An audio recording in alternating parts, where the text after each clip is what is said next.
They use it for like. Good morning, everybody. And they use it for other stuff around. Good morning.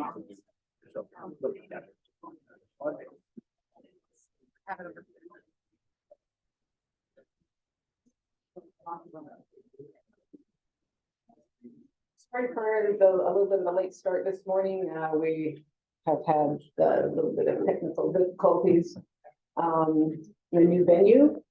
Welcome everybody to the 2023 annual general meeting for Semiahmoo Resort Association.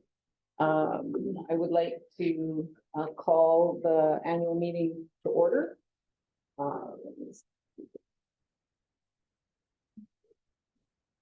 Sorry, Justine, I can't advance the slides. The clicker's not working.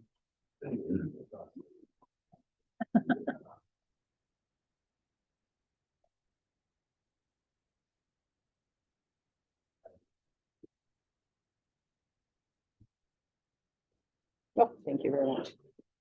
Okay, here's the agenda for this morning. If you checked in, please, if you did not check in, please make sure that you sign in. We need a record of everybody who was present in person at the meeting. And there's also agendas over there if anybody wants to have their own paper copy to follow along on. I will call the meeting to order at 10:10 this morning. And the first item I would like to do is to thank the City of Blaine Senior Center for hosting us and for all your hard work in setting up the room. And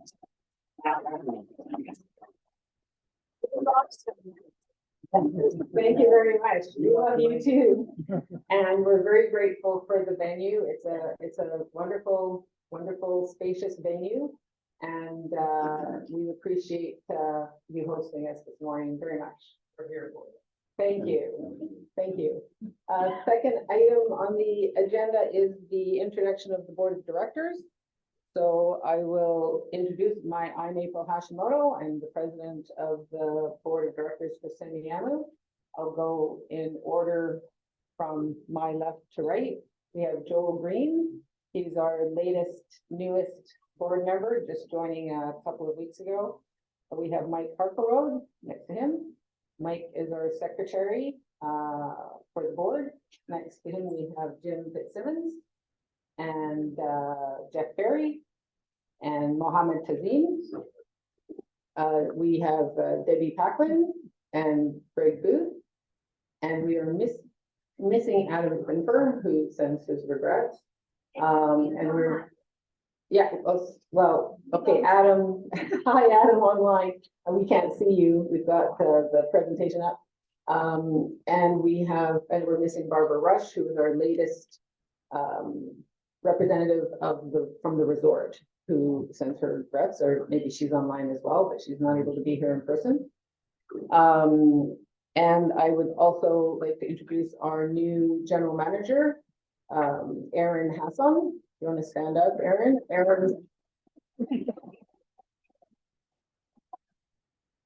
Welcome to Semiahmoo Resort Association, Aaron. He was unpacking boxes last night, so he made it here for the annual general meeting, and we really appreciate that. And I know we all welcome you to Semiahmoo and support you in your new position. And we'll introduce a little bit more about you later on in the agenda.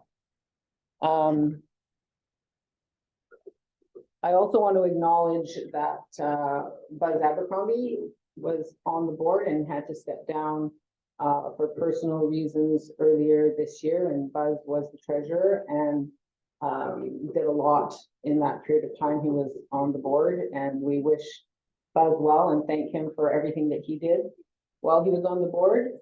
And I want to acknowledge Paul Atchison, who passed away earlier this year, and Paul was an extremely passionate person about Semiahmoo and had been involved in the board and in various capacities for many, many years. And we are very sad to have lost Paul this year.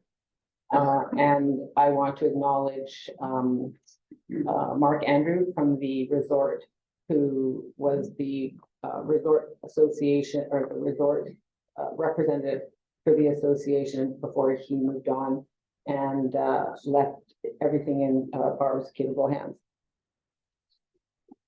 Let's see.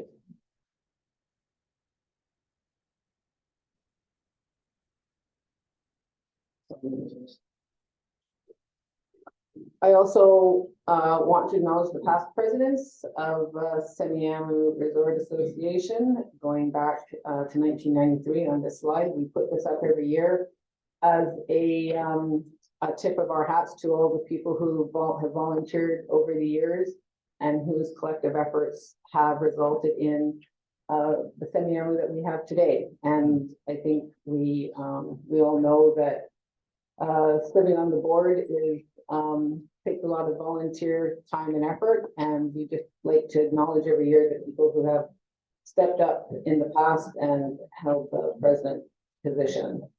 That, you know, in addition, we have many other people who have also contributed in committees and as volunteers. The next item on the agenda is the certification of the quorum. We are able to confirm that we achieved quorum for the annual general meeting, which is 40% of the association. So our latest calculation is that we got to 64%, which I understand is a very healthy participation rate at a homeowners association. So thank you to everybody who took the time to vote online or by sending in a paper ballot. I know we had some people drop off paper ballots in the office as well.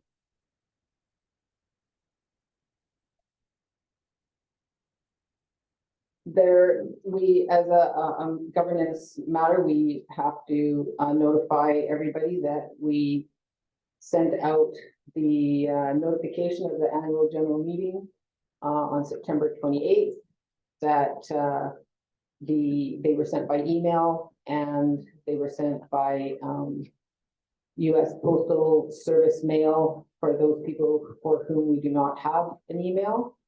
This constitutes due notification of the meeting, and anybody who does not have an email on file with the office, we encourage you to provide an email address, because it's a much easier and more efficient way for us to reach you and helps us meet quorum for future meetings. This is the Semiahmoo Resort Association mission and vision statements. This has been in place since about 2020. We probably are due to take a look at it and refresh it a little bit. It'll be about 4 years next year that we've been using and following this mission and vision statement.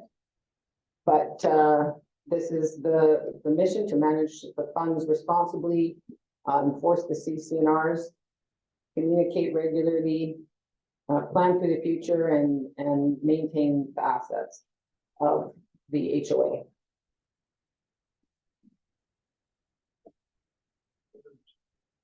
The next item is the president's report.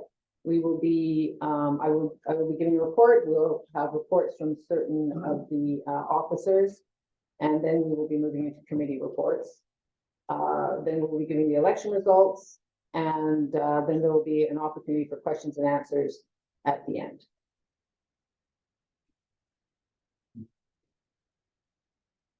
So in 2023, the board focused on the priorities that had the highest impact on the membership. We provided input on the developments that were occurring in Semiahmoo and around Semiahmoo. We had involvement in the new Inverness development that's going in that actually is part of Semiahmoo. We provided input regarding the Sea Smoke Tract D revised PUD that's also part of Semiahmoo. We're also keeping our eyes on what is going on around Semiahmoo that's not actually inside Semiahmoo, but impacts everybody who lives in Semiahmoo. I know everybody's very aware that we've moved out of low interest rate environments into a higher interest rate environment, and so a new interest-bearing investment account was opened, and we moved our excess funds into that account so that we could start earning interest on our excess funds, and that has resulted in much higher interest income than we would have had otherwise, and that we would have had in prior years where we just had very low interest rates. We've worked on streamlining our financial reporting that was being done monthly and was consuming a lot of time. It was quite manual and it involved a number of different spreadsheets. So we had, I want to thank Tom Lampy, he's on the finance committee, and he did a lot of work to build some spreadsheets that vastly reduced the amount of time that the general manager was spending putting together monthly reports. We restored the tradition of bringing summer flowers back to the entry gates at Semiahmoo. This was something that was done for many, many years and had an impact when you drove up the parkway and came into Semiahmoo. And we completed the planned maintenance projects that were budgeted for 2024, or sorry, for 2023.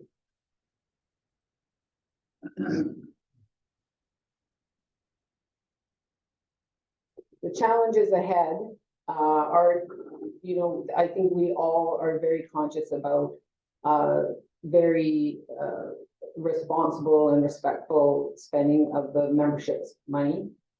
We want to make sure that we're deploying the cash and the people in a way that maximizes what we can get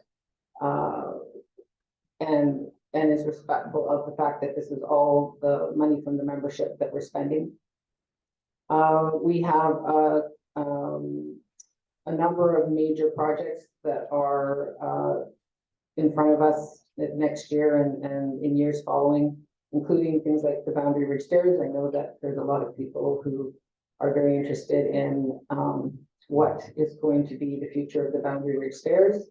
We're doing studies on what our options are going to be there. We have a brand new general manager, and we know that there's a pretty steep learning curve here at Semiahmoo. We have a lot of separate neighborhoods. We have very complicated CCNRs.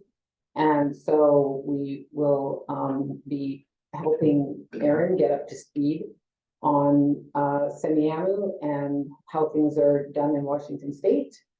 And he's fortunate. He has Lori and Justine and Carol to help support him in that. There's these new developments happening around Semiahmoo, which I've also referenced. So what was previously called Semiahmoo Highlands, I'm not sure if it's been renamed to something else. There's Horizon. There's a lot of developments coming in the area. It affects all of us in terms of traffic, in terms of density. Those are all things that are on the radar of the board and things that we're keeping on top of, as well as the new housing developments that are going on inside Semiahmoo.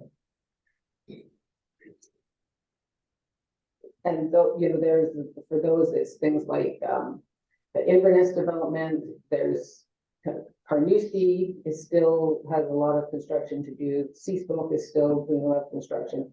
So there's a lot of activities going on inside Semiahmoo as well. So I will do one more thing before I give the microphone to Aaron, which is I neglected to introduce all the staff.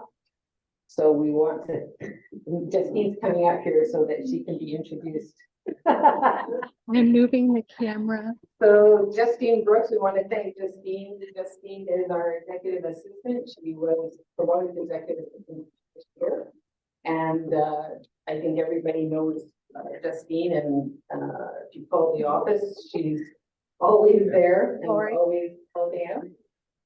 We've got Lori Thorne at the very back of the room. Lori always runs our Zoom meetings. She's at the front desk. And she deals with a lot of the membership questions. We've got Carol Ballard over by the sign-in desk. Carol is the ANC administrator, so I'm sure that many people, if you've built a new house or if you've done changes to your landscaping or changes to your house, you'll know Carol.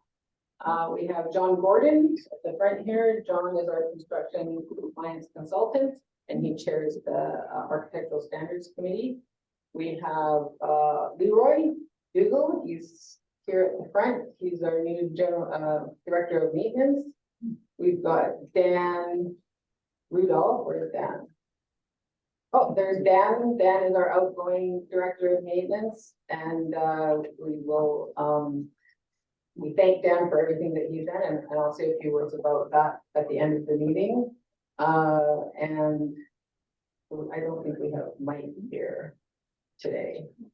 So, yeah, okay. So, yeah, sorry, I meant to do that, and on behalf of all of the residents of Kenyan and the board, thank all of you guys for all your hard work. Nothing to get done without them. Okay, so I will turn everything over to Aaron. So, yeah, I guess you read just president.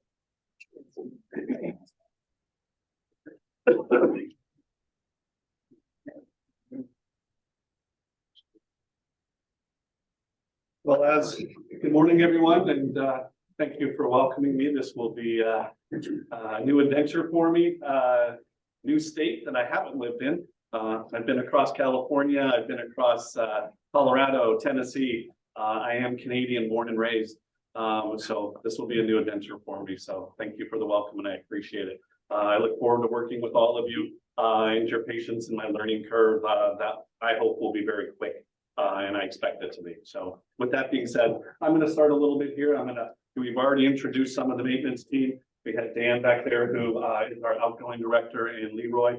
Mike Larson, one of our workers, is not here today. The administrative team, which of course includes myself, Carol, Lori, Justine. They've in the last week taught me a lot and kept me going pretty well. So I appreciate them, and I'm looking forward to working with them as we move forward. Some of the highlights for the administration for 2023, of course, these have been put together for me. A lot of this I'm learning as we move along. The hiring of me, that was one of the highlights. Starting work on and launching the new SRA website. The work with Jim and with Justine, working through that and getting it launched this week was, I know, a tiring task. And it was great to see that it's now up and running and working. There may be a few glitches that may pop up every once in a while, but we're definitely working through those. I understand we've upgraded a lot of the hardware and the IT security in the SRA office. I noticed that just trying to log on to my own computer and all the stuff that we put together and trying to get me situated so that I can be effective. I know Justine and Lori have been converting paper files to electronic formats so that it's a little bit more accessible and it's not as cumbersome, so that it'll be a lot more accessible for everybody moving forward. As April alluded to, opening the Charles Schwab account to earn interest on our SRA balances. The property that I was involved with before I came up here to Washington State, we did that. And moving our reserve monies and operation monies into that interest-bearing account was $6,000, $7,000, $8,000 a month in interest that will help with cash flow and everything else as well. As again, April alluded to, congratulations to Justine promoting to executive secretary. My just generally 1 week and the previous while I was interviewing work is I'm loving working with both her and Lori. And again, as April alluded to, the engagement with the city of Blaine and the developers on the interests in the development in Inverness. For maintenance, excuse me, the completion and installation of the additional slates and the entry gates to bring the gates in compliance with safety standards. Commence contract and maintenance plan for gate mechanisms. I'm understanding as we move forward, there'll be a lot more work with all the gates so that everything will be in compliance, but we're definitely moving forward with that. Irrigation installed at the entry gates. The completion of year 2 of 3 of the cycle to replace the entry signs using more durable materials. The engineering report was completed on Boundary Bridge stairs, which of course resulted in the closure of those stairs. We're reviewing the options. Those are underway. I know that I've seen some paperwork already on it, and there's already been some discussions. Selected and purchased new playground equipment at the 2 parks. I know that we're getting really close to finishing off those parks. Leroy and I have been discussing that, the materials that are coming in, and we're on track there. On track to complete the scheduled and routine maintenance and repairs just around the entire community.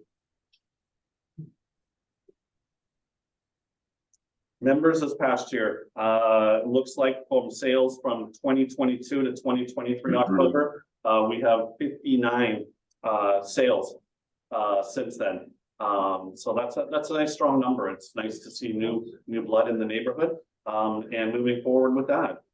I'm going to turn the meeting over to Greg Booth. Again, thank you for welcoming me, and I look forward to working and meeting all of you as we move forward.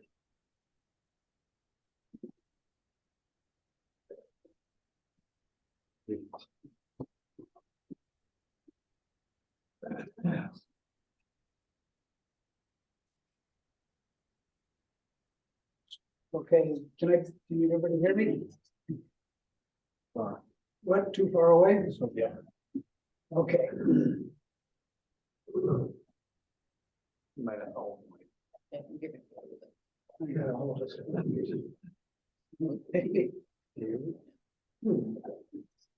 My name is Greg Booth, and my wife and I have lived in Semiahmoo now for 18 years.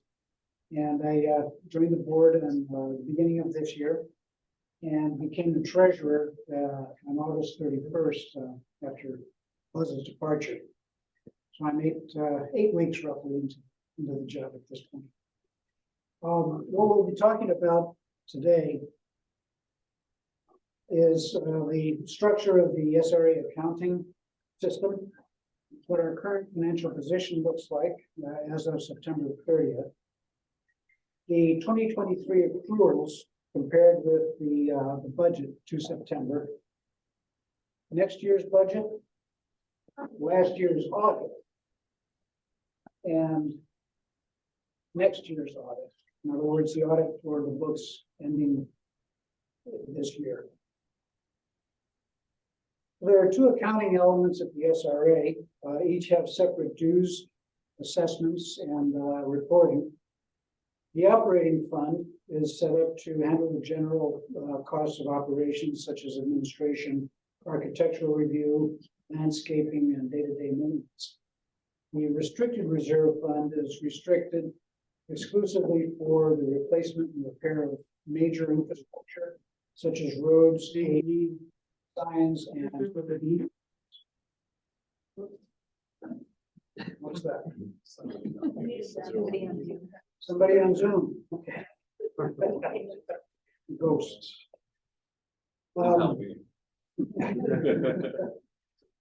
As of September the 30th, that September the 20th looks like a bit of a typo. I believe a couple of changes haven't come in, so the dates in the top may not coincide with current. But as of September the 30th, our cash position was 1.1 million, and it was almost split 60-40.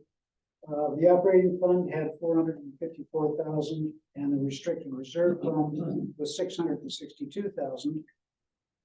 Our fixed assets, which is the SRA building, maintenance equipment, vehicles, office equipment, furniture, fixtures, that sort of thing. The net book value after depreciation is 1.3 million. And our debt consists of the outstanding balance of 622,000 on a mortgage of 750,000, which was taken out in 2020 at a fixed interest rate of 5%.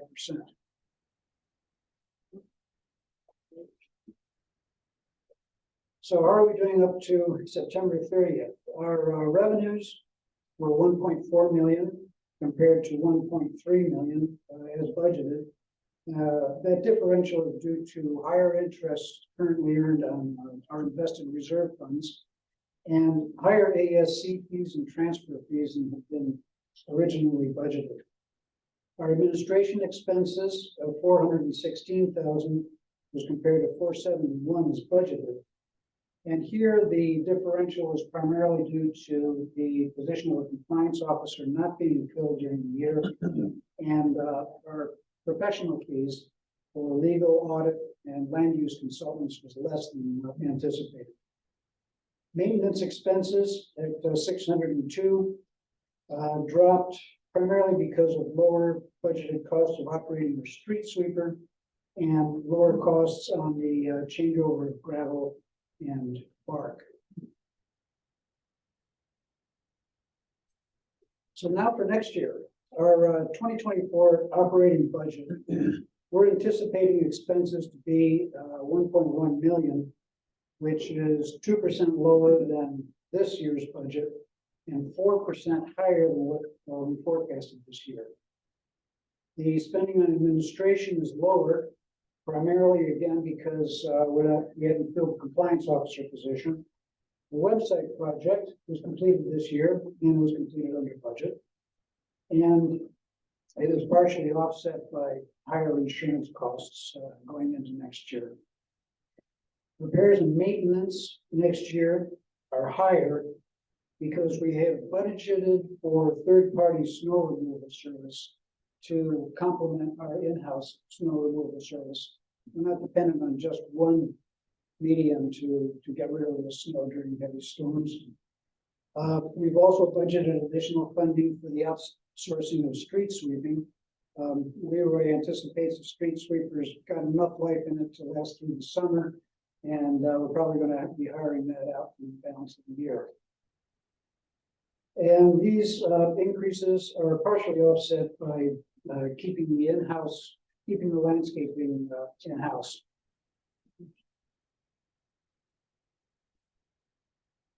The restricted reserve budget for next year, our assessments will be 323,000. That's 23% higher than this year. Now, this is based on the updated reserve study. And our spending of 476,000 will be 49% higher than forecasted. So it's primarily based on taking a 220,000 allocation for the repair of Goldfinch Way retaining wall and the associated drainage systems that has been a deferred maintenance item for quite some time. This 220,000 is an estimate. We're doing the engineering studies to have the permit price developed, but the budget includes that as well as 75,000 for stormwater, 12,000 for facilities, which also includes, oh yeah, next slide. Roads of 117,000, signs of 38, and gates for 14. The bottom line to the membership is that dues will remain the same as they did this year. 405,000 per accessible unit. The split is going to be $309 per accessible unit going towards operating budget, and the restricted reserve will have $96 per accessible unit, which is a 23% increase over this year. That additional funding is additional contribution into reserves. So we're bolstering up the savings for those items which haven't been included in the reserve study yet because we don't have fund numbers for them. Our 2022 audit, the results were good. We got a clean audit. The financial statements present the position of the SRA fairly. They are free from material in the statement. And there was also a bare bones audit. In other words, there was no on-site visit to look at the source documents or no investigation of internal controls at the SRA. Now, these next two slides are what was included in the packet that went up for today's meeting, and it's a snapshot of the balance sheet that was audited. The audited balance sheet for December 31st, 2022. And the auditors sign off on the audit in this report.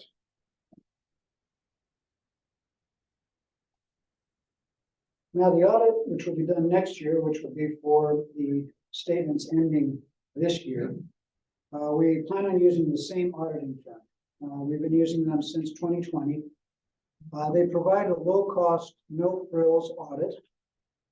And the Finance Committee reviewed various options to use other auditing firms. As a matter of fact, spoke with 12 medium to large size firms in the area to expand the audit work and include internal controls. And what we found was that of that list, only 2 were willing to perform an audit, and their fees were exorbitantly high. And we reached that conclusion on the committee because there are 3 CPAs on the Finance Committee. And having 3 CPAs for free is a pretty good deal. So the Finance Committee introduced additional internal controls to reduce risk of many material statements, misstatements in the financials. I'll go through a short list of what they were. We have retained the requirement that's always been in place to have 2 signers on checks. So when we pay the bills, we've got usually the general manager will sign one, and the other signature will be from a committee member and one of the board member.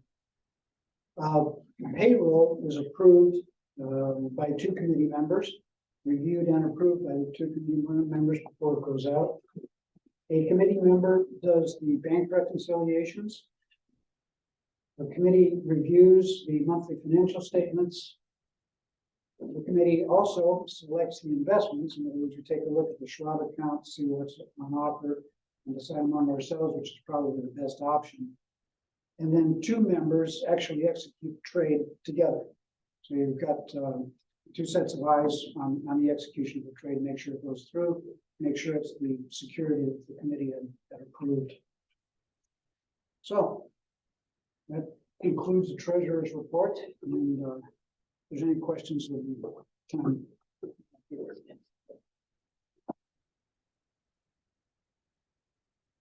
Okay, so we're going to move into the committee reports. And the first committee that is going to present is the Architectural Standards Committee.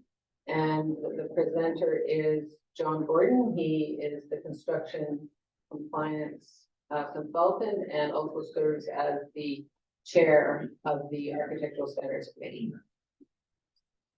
April, can we ask questions after the speaker or? We're gonna have questions at the end. Wait till the end? Yeah.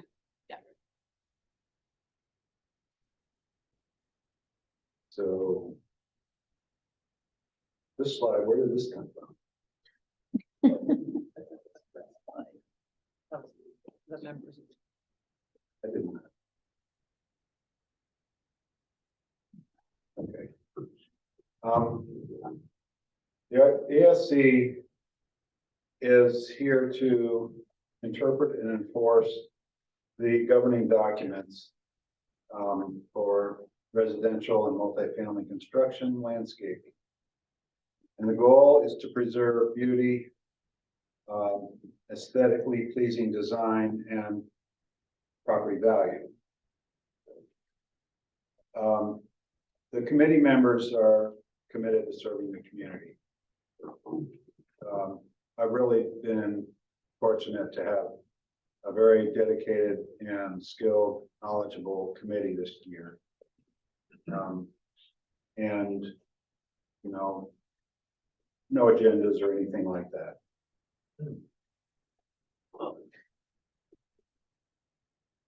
This is not correct. It should be 92%. Anyway, we have, we keep track of how many submissions are approved, denied, or deferred. And according to the chart that I put in there, it was 92% approval on the first submission. So in general, we do keep things going and are not meanies or Nazis. So we've really, I have to thank Steve Haynes for driving us home. We have to keep on top of things and be proactive before things come up that we weren't anticipating. And we just have to continually evolve. Climate change has brought a lot of things to the head, and we have to keep track of those. In the last several years, the association amended the CCNRs to no longer require cedar shakes and allow lower pitched roofs as a result of that. The stormwater system has been kind of a thorn because we don't understand it very well, and the city doesn't help because it doesn't belong to them. And so we're trying to get on top of that and get a better map of the entire SRA storm system.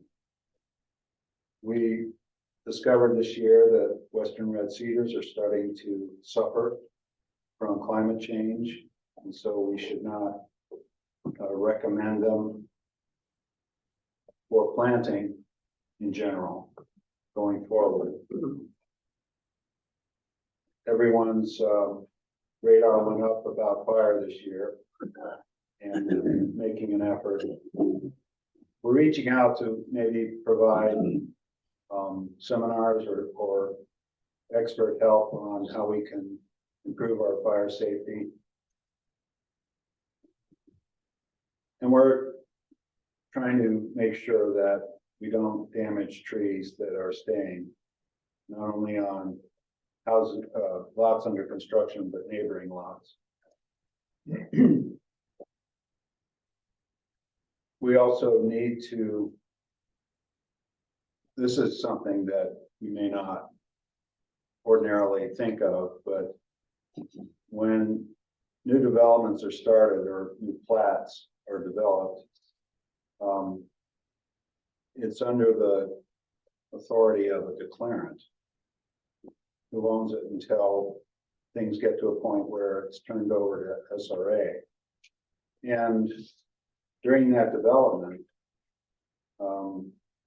it's incumbent upon the ASC and the SRA in general to make sure that all the things they do are going to meet and be in compliance with what the general rules are throughout Semiahmoo before it's too late. You know, they build everything. Oh, it's not wide enough or whatever.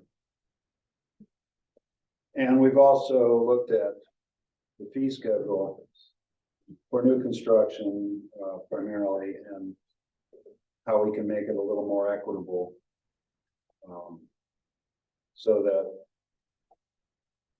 we don't overburden the entire community for just one person's benefit. Some of the things going on this year, we're starting to require owners of new construction projects to prepare a traffic and logistics plan so that we don't all of a sudden close a road and for concrete pouring or something like that, and people can't get out.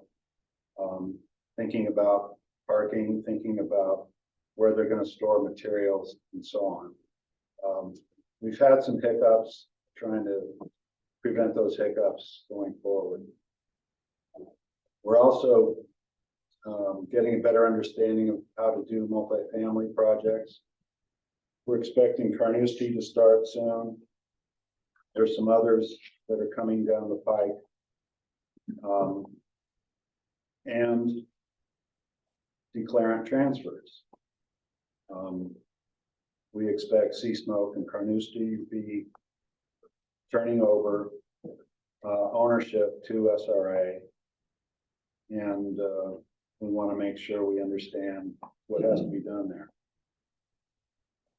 We're being more rigorous in variances. Trying to make sure there really is a need. Can't do what they need to do by just following the rules. They have to show why they need a special variance. We've also had some change of ownerships during construction happen here. And that's been tricky to negotiate. Both just purchasing during construction from one owner to another, and also the issues of foreclosure.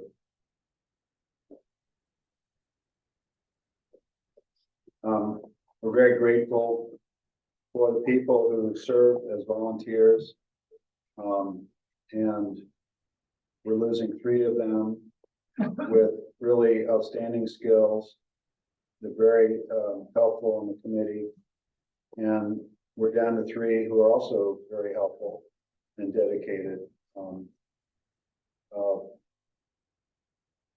Kind of a hurtful loss is the entire landscape subcommittee retiring. And that's a valuable resource. And we're going to have to muddle through. They did really outstanding work. They weren't committee members, but they did help us with new construction submittals in terms of what the landscaping plan was and how it was implemented. And I'd like to just point out that we did get some positive feedback for the committee this year. Contractors letting us know they're appreciative of the service that we're providing. And in one case, we had a new construction submission that got a few steps in the review process that when it was all over, the homeowner expressed appreciation for the review the committee did because he felt it was a better house.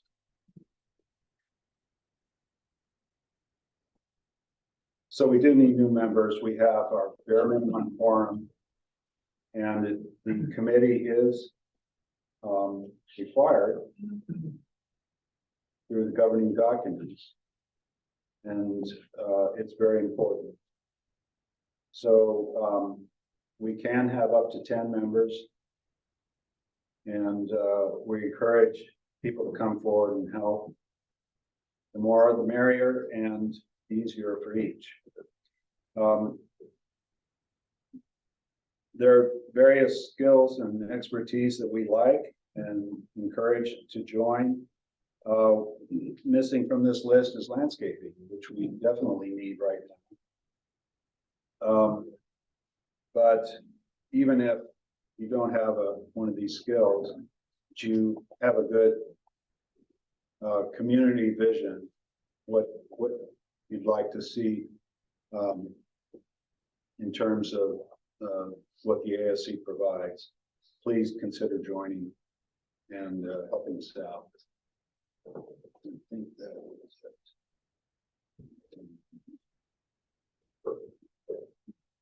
That's all I've got. Okay, the next committee who's presenting is the Communications Committee, which is chaired by Jim Gibson.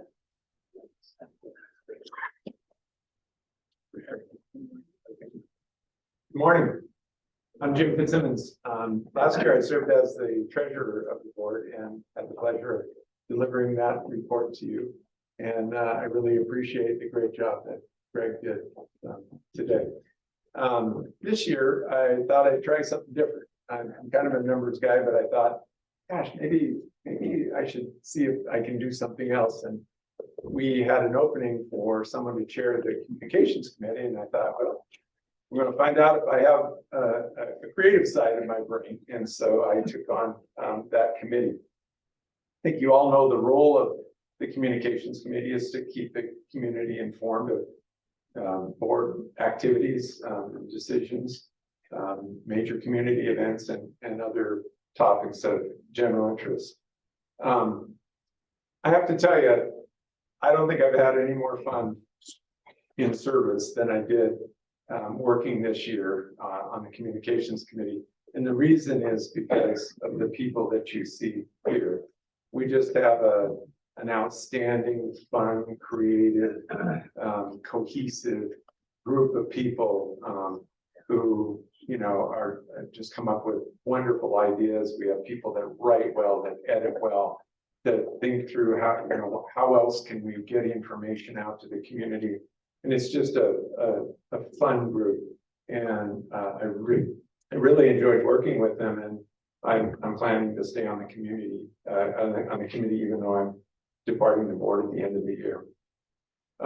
So I wanted to just touch on three things that the committee did, three highlights this year.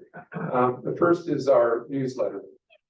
Last year, my predecessor, working with the committee, did a wonderful job of updating the newsletter, the look and the feel and the professionalism of the newsletter. And this year, the committee took it even further. We started the year and did master planning, where we actually, the publication comes out every other month, and we actually planned the publications and the content, and seasonally, you know, what we would include in them, much like a magazine might plan the year out. We also expanded the content, came up with new regular features and added them. And we updated the presentation format. If you've seen the newsletter, now you push the little button and it flips and it looks kind of cool. It looks cool, and now it kind of behaves cool too. So that was really fun. So I have to say that each newsletter is better than the one before, and I think that's just going to continue. And we've gotten really positive feedback from the community.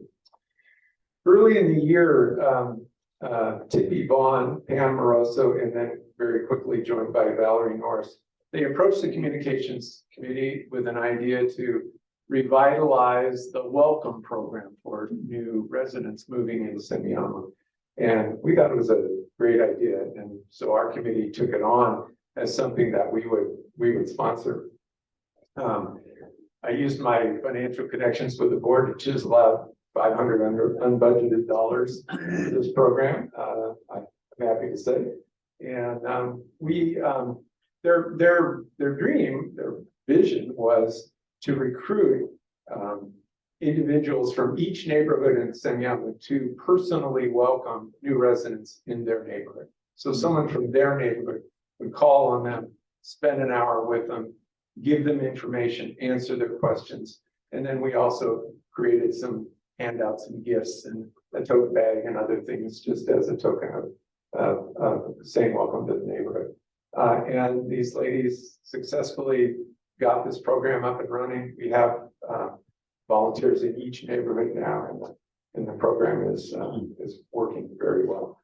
And so my thanks to these ladies. We had a program before, but now we really have a revitalized in-person kind of personal touch program. I suppose the highlight though of the year for us is launching a new website for SRA. And we began work on that project in January. It took 9 months to get it done. We had an outside consulting firm doing the technical work, but all of the design and content, photography was all done by Semiahmoo residents. And that's one reason why the project came in under budget. Tell you a little bit about the website. If you haven't seen it, it went live on Wednesday. Please go see it. It's beautiful and it's fun and it's very informative. So it's technically set up on a modern technical platform called WordPress, which is a platform that's very easy to work with and will make it very easy for our staff to work with it, enhance it, add content, and keep it up, keep it current.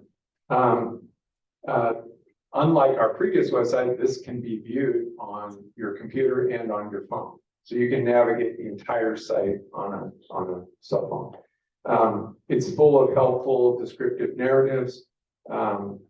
It has multiple ways that it can be navigated using traditional kind of drop-down menu approach, but also just scrolling down and exploring. All the content appears eventually and can be accessed in multiple different ways. We learned that's important because different people like to engage with a website in different ways.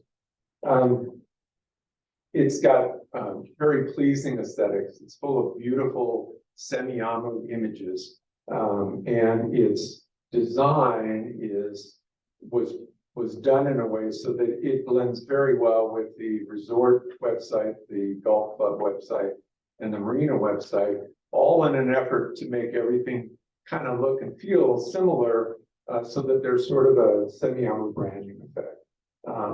And finally, because of the platform design, our staff can easily work with it, add content to it, expand it, and keep it current. I want to just finish by a few thank yous. We had a number of community volunteers that devoted a lot of hours to help get this project done, and I just want to point out a few. First of all, from the communications committee, I'd like to thank Doug Woods. He's not here today, but Doug was our board chair last year, and he joined our committee this year. And he was part of the committee working group that worked with me on the website. Kathy Stoffer, who I'm sure everybody here knows, gave us all these wonderful aerial images that she'd taken with drones as part of her real estate business. Jennifer Plumbum, who is here today, was our master site editor. We had two ladies from the community, Lisa James and Peggy Burton, who went out and took great pictures of each neighborhood. When you see the website, you'll see that each neighborhood is described and there are images from it. These ladies took a number of pictures. And my lovely wife, Marilyn Sims, did the same thing and also helped edit the website. But the person that we all owe the biggest debt of gratitude toward is sitting in the back of the room. That's Justine Brooks. From the very beginning, she has been the MVP of this project. She worked with our consultant, kept them on task. She really understands our community and really gave great input into the design of this website and its content and what the members, would want to see in it. And just worked countless hours getting it up and running. It's a much tougher project than you would think, and I learned that myself. So I really like to see everybody give Justine.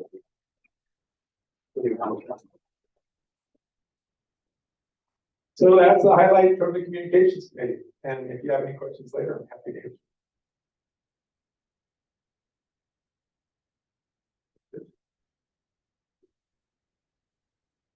Oh, the next committee update is from the environmental committee and it's chaired by Mohammed Hussein. Thank you. Good morning, everyone. Good morning. I hope I can do a good job a little bit. I'm a bit scared, looking over the serious face, a little scared of me. Anyway, I'm the committee chair of the environmental committee. I'm one of the board of directors with the association. Been part with the semi-AMU since 2019. And with me, the committee members that I have is Stan Mounts, Jennifer. We have WKM. She doesn't want to reveal her name, but wants to be called WKM. So I'll keep it that way. And then we have Jeff Perry. And this is the small committee that we have, and we've done some work over the years, for the year. And this is what it is. The committee tried to have the glyphosate use banned in Semiahmoo. The board didn't approve the meta shelf, and instead the community was educated on the toxic chemical use via the SRA newsletter. We also had the initiative to switch to either compostable or recycled plastic dog waste. Bags were researched. The change was shelved due to cost effectiveness and recycling issues. The environmental charter was also reviewed by the team and then got approved by the board of directors. A few changes that were made. There was an article sent to the newsletter. There was the Living with Wildlife.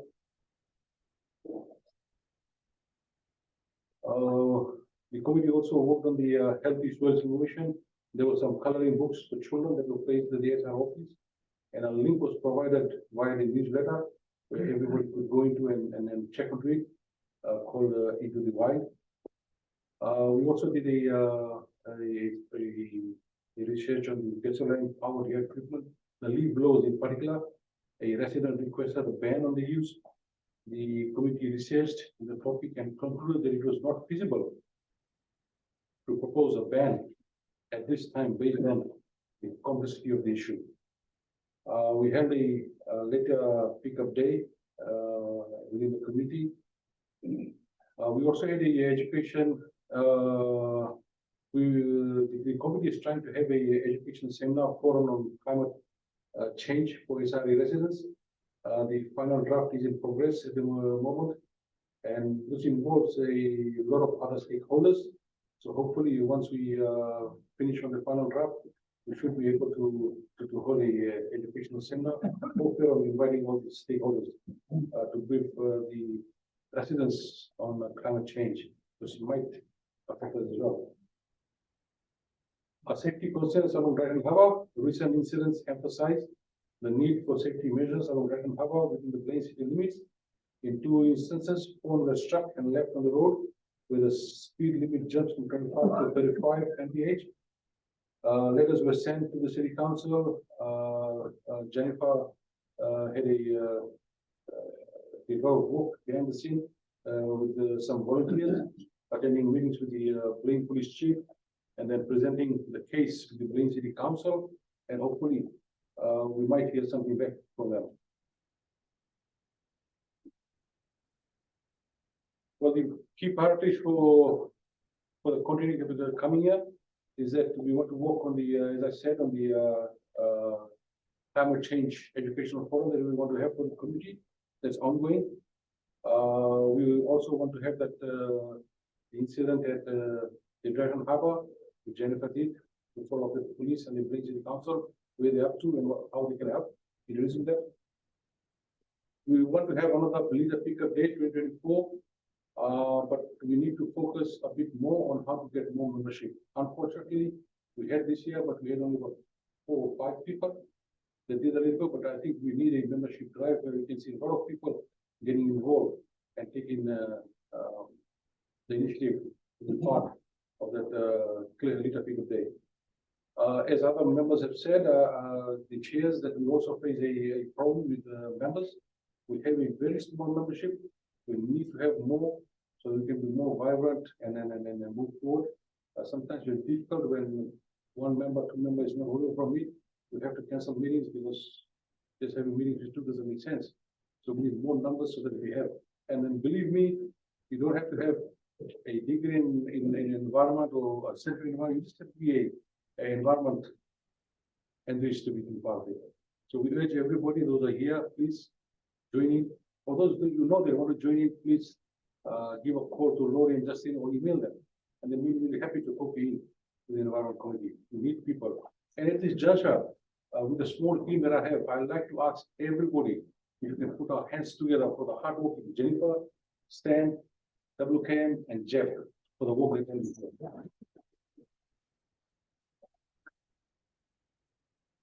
Thank you very much. Thanks, Mohammed.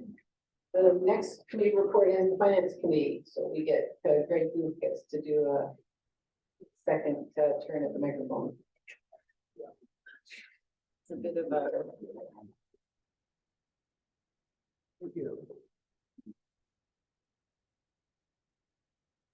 Okay. The Finance Committee, well, starting from, with Tom Mischek, who was a CPA. Tom was instrumental in getting the account opened up at Schwab Investments, and he also managed to negotiate a $700 incentive fee from Schwab for opening a new account. So that was kind of like a little bonus kicker that went into the investments right off the bat. Tom has also been very active in working with searching for the auditing firms during the search the Finance Committee did, and with helping with the day-to-day internal controls with the SRA. Tom Lampe is a CPA, and Tom was instrumental in setting up the worksheet that is being used currently now to develop the budget. It's a new tool which enables the general manager and the finance committee, treasurer, in developing the budget to run scenarios. What if situations, see what the impact might be on assessments. He also helped consolidate and streamline all of the financial systems within the SRA to make the actual accounting, day-to-day accounting, much more efficient. April Hashimoto, CPA and CFO, was very key in working with the budget this year, developing the budget. She ran the town hall meetings. Buzz Abercrombie, treasurer through August 31st, really was the driver to kick off all of the initiatives that I described earlier. So he got the ball rolling, and the committee carried on with the various initiatives that Buzz set in motion. And then there's me. I'm a retired banker.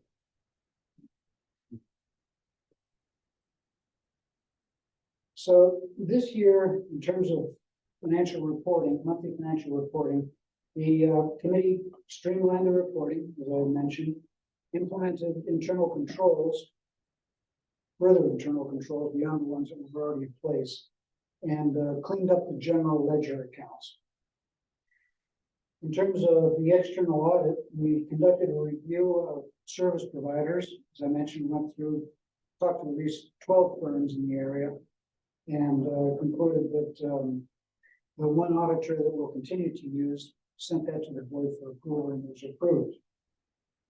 We consulted with the auditor to update our capitalization and depreciation policies, which hadn't been compliant with FASB standards up until now. And we reviewed and approved the December 22nd financial statements. In terms of cash management, the committee revised the investment and cash management policy. We consolidated the two because they were essentially the same policy. And in order to ensure that all of our deposits were covered by FDIC insurance, and to set up a system to make prudent investments and seek the maximum yield we can within the constraints of the investment policy, which is very strict. We opened an investment account and transferred the reserve funds, which had been held in checking accounts, into interest-bearing investments. Today, what we have is our investments, about $660,000 right now at Schwab in brokered CDs, generating rates of between 5.4 and 5.5. We'll see what it's looking like in our next renewal. It's coming up in December, which way rates are headed. But right now, within the 90-day framework, that's about the best yield you can get. And that's where the money is sitting today. The 2024 budget, the committee created a single integrated worksheet, which is a worksheet I alluded to previously. We reviewed the budget with the prior GM. In other words, the GM drew up the budget, and the community spent countless hours going over the budget, tweaking it, adjusting it, and so forth. And led the town hall meetings to seek input from the community. And we assisted the general manager in providing accounting guidance as requested by the manager. And after the general manager position became vacant, the committee was very much down in the weeds, as they say, in managing the day-to-day financial affairs of the SRA. Tom Lampy became our effective bookkeeper and has been handling the books since the departure of the prior GM.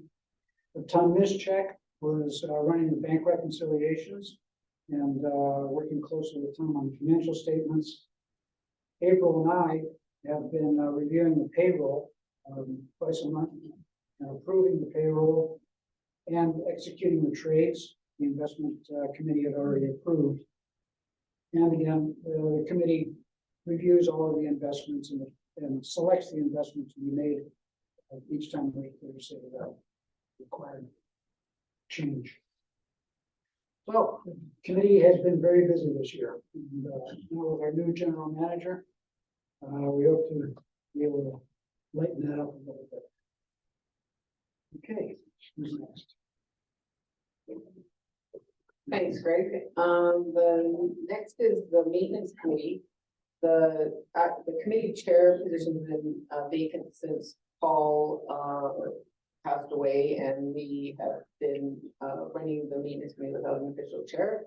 But Leroy Doolin is going to provide the maintenance update for everybody as the director of maintenance.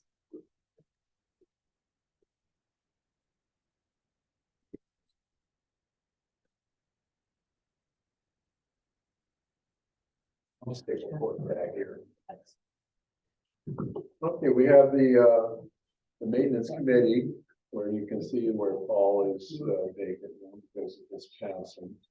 And then we have the other four. I don't know if you want me to go through their names, but I can.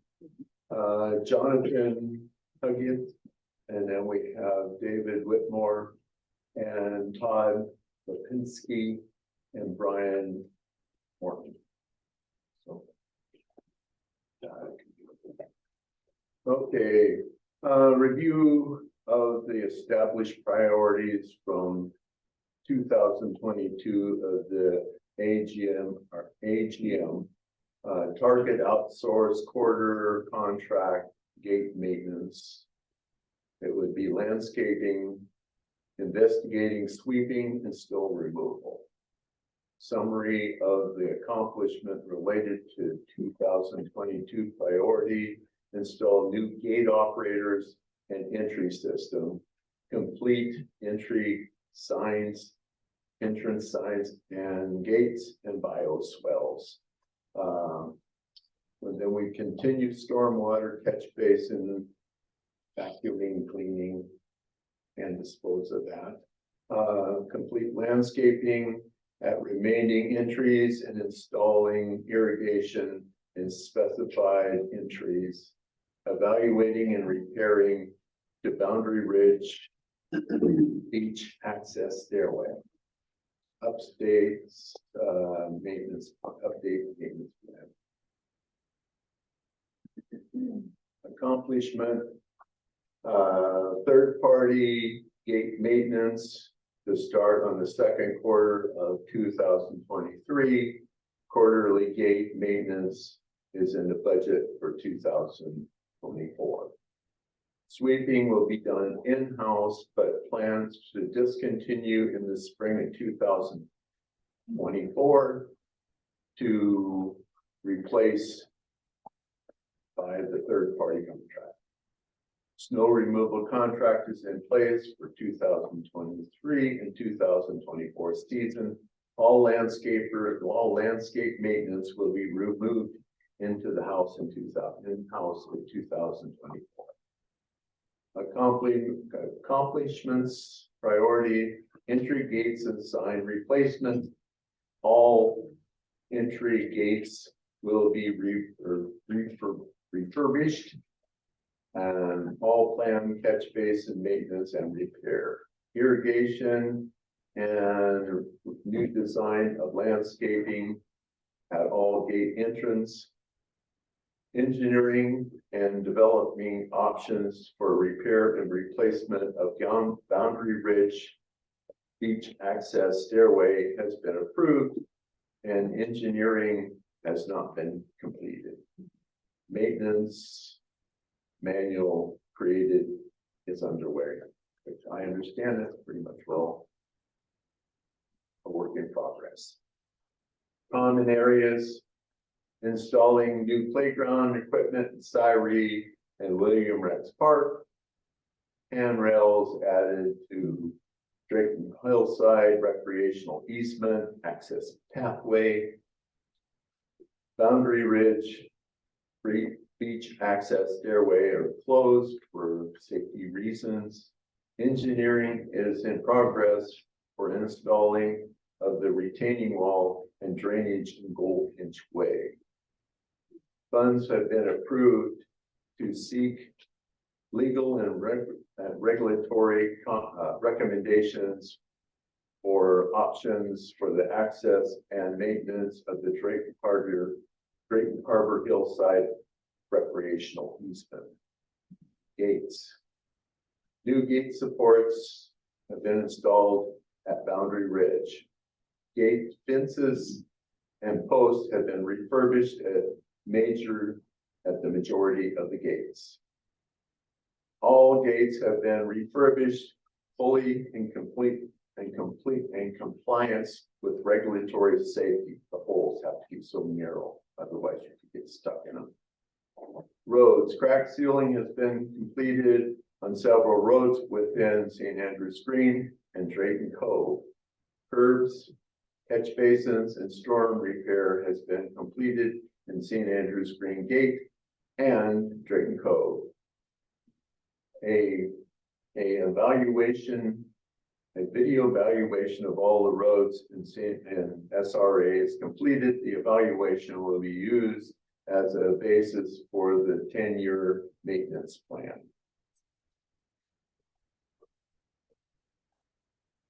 The maintenance, or now we've down to the maintenance committees. For this it would be a subcommittee, which would be Wally Reno. Okay, sure, that would be Patty Lulu, and that'd be Sue. Accomplishment: 5 gates redesigned and planted. Assisted ASC with landscape plan and final inspection review. We would like to thank all of them for their dedication to unified community.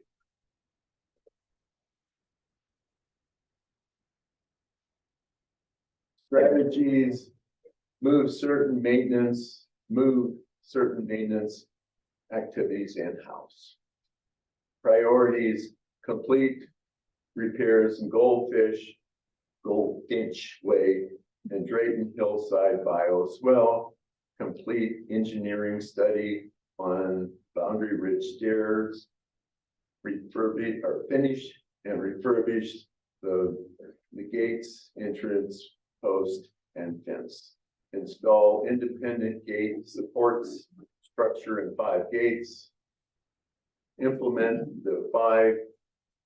a road plan, maintenance plan, and install new gates, entrance signs in 3 gates. Maintain sea smoke, Drayton Hillside 1 and 2 bioswales.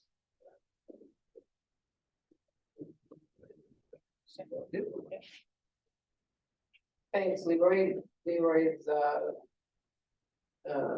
been working for us for several years and has a lot of work experience in the city of Blaine, and we look forward to all the knowledge and experience he's going to bring for on a going forward basis. Next is the Safety and Security Committee, which is chaired by Mike Hargrove. Thank you. Good morning. First off, I want to, well, I think many of you know that I was in the general manager's seat for a couple of months while we searched for a new GM. I raised my hand. I'm not sure what I was getting myself into, but anyway, I did. And I have I have a lot of respect for David Franklin when he sat in that seat, and I thought it was a pretty complex job. And having done it for a couple of months, although only part-time, fortunately. I have immense respect for Aaron, who's now in that hot seat. I was amazed at the breadth of knowledge required to effectively do that job, whether it's from legal, civil engineering, having a little bit of knowledge about that, architectural standards, personnel, administrative, maintenance. I mean, runs the whole gamut. So my hats off to Aaron for taking on the challenge of running semi-am. I wish you the best. So safety and security committees have been a quiet year for the committee. I have a lot of things going on in my family life, but there's our current committee members: Jane Moore, Pat Shot, Debbie Tidrell, Paul Berg, and Valerie Norris. Dan Rudolph was a member of the committee, but he's moving on to bigger and better things. So thanks, Dan, for being part of the committee. One of the things we looked at earlier this year, in conjunction with Dan and the maintenance department, was the gate operations. You may recall I think it was September, a year ago, we had a little car burglary and some thefts in part of the San Diego. So we looked at that and we changed the gate clickers that everybody has. Remember that? Got the email on how to do it, right? Step-by-step instruction, and the technology that we have is pretty outdated, right? Putting it mildly. So we looked at some of the new technologies that are out there for controlling, opening the gates and all those kind of things, from little key fobs to potential stickers on your cars, those kinds of things. And so there's lots of options out there, but they're all quite expensive. So I think, something will have to be done in the future. How soon that will need to be done, we can still research that, but at some point in the future, the technology that we have is probably not going to be supportable, so it requires some further investigation on the next Safety and Security Committee. My term ends at the end of this year. Slide here. So many of you are aware that we've initiated a neighborhood block watch program. Probably started about 4 years ago or so, and then got interrupted by the virus and everything. And it's been kind of a challenge to get it up and running again. So far, we've only got about a quarter of the neighborhoods within San Diego that have an active program. So if you're in a neighborhood that does not have a neighborhood watch program and you'd like to get one up and running, you can contact me and I can help you through this. I mean, Plain Police Department is our resource for this program, so we can reach back to them at any time and get help. And we can have one officer that runs a program for the Plain Police Department come out and talk to groups and such. So it's a valuable program. I know that Semiahmoo is a very safe community, but you'll see in a couple of slides that there's a lot of things that are going on, which kind of surprised me too. Thanks to Justine for keeping track of the police reports that come out in the Northern Lights, a little spreadsheet over the last year and a half or so of all the things that go on. So you'll see that here shortly. Stand by. And then the other program that I think is really valuable in this community here is the Community Emergency Response Team. Now, this is run by the Whatcom County Sheriff's Department. My wife took part in this training program here last year. So it's about an 8-week program, and the volunteers that go through the program, you get training in helping your community respond to disasters or events that happen within the community. Such things as fire safety, fire suppression, utility controls, how to shut off the gas at your house, the water, those kinds of things if something happens. First aid, search and rescue basics, And another thing that's kind of interesting to me is disaster psychology. What happens to people that have been involved or been through a natural disaster? So just the flooding we had here maybe 2 years ago out in Sumas and Nooksack in that area. So, you know, how to deal with folks that have been through those kind of programs. So if you're interested in that kind of program, I can refer you to a Whatcom County Sheriff's website. They run those programs fairly frequently. And it's a great program for the community. And they keep your contact information, so when something happens, they will call you out. Jennifer, I think you've been through this program. And then Paul, you have as well? Ted. And Ted. Okay. And it's a good program, right? Yeah. Well worth it, okay. So, the next thing here. Here's our little database, or probably a spreadsheet.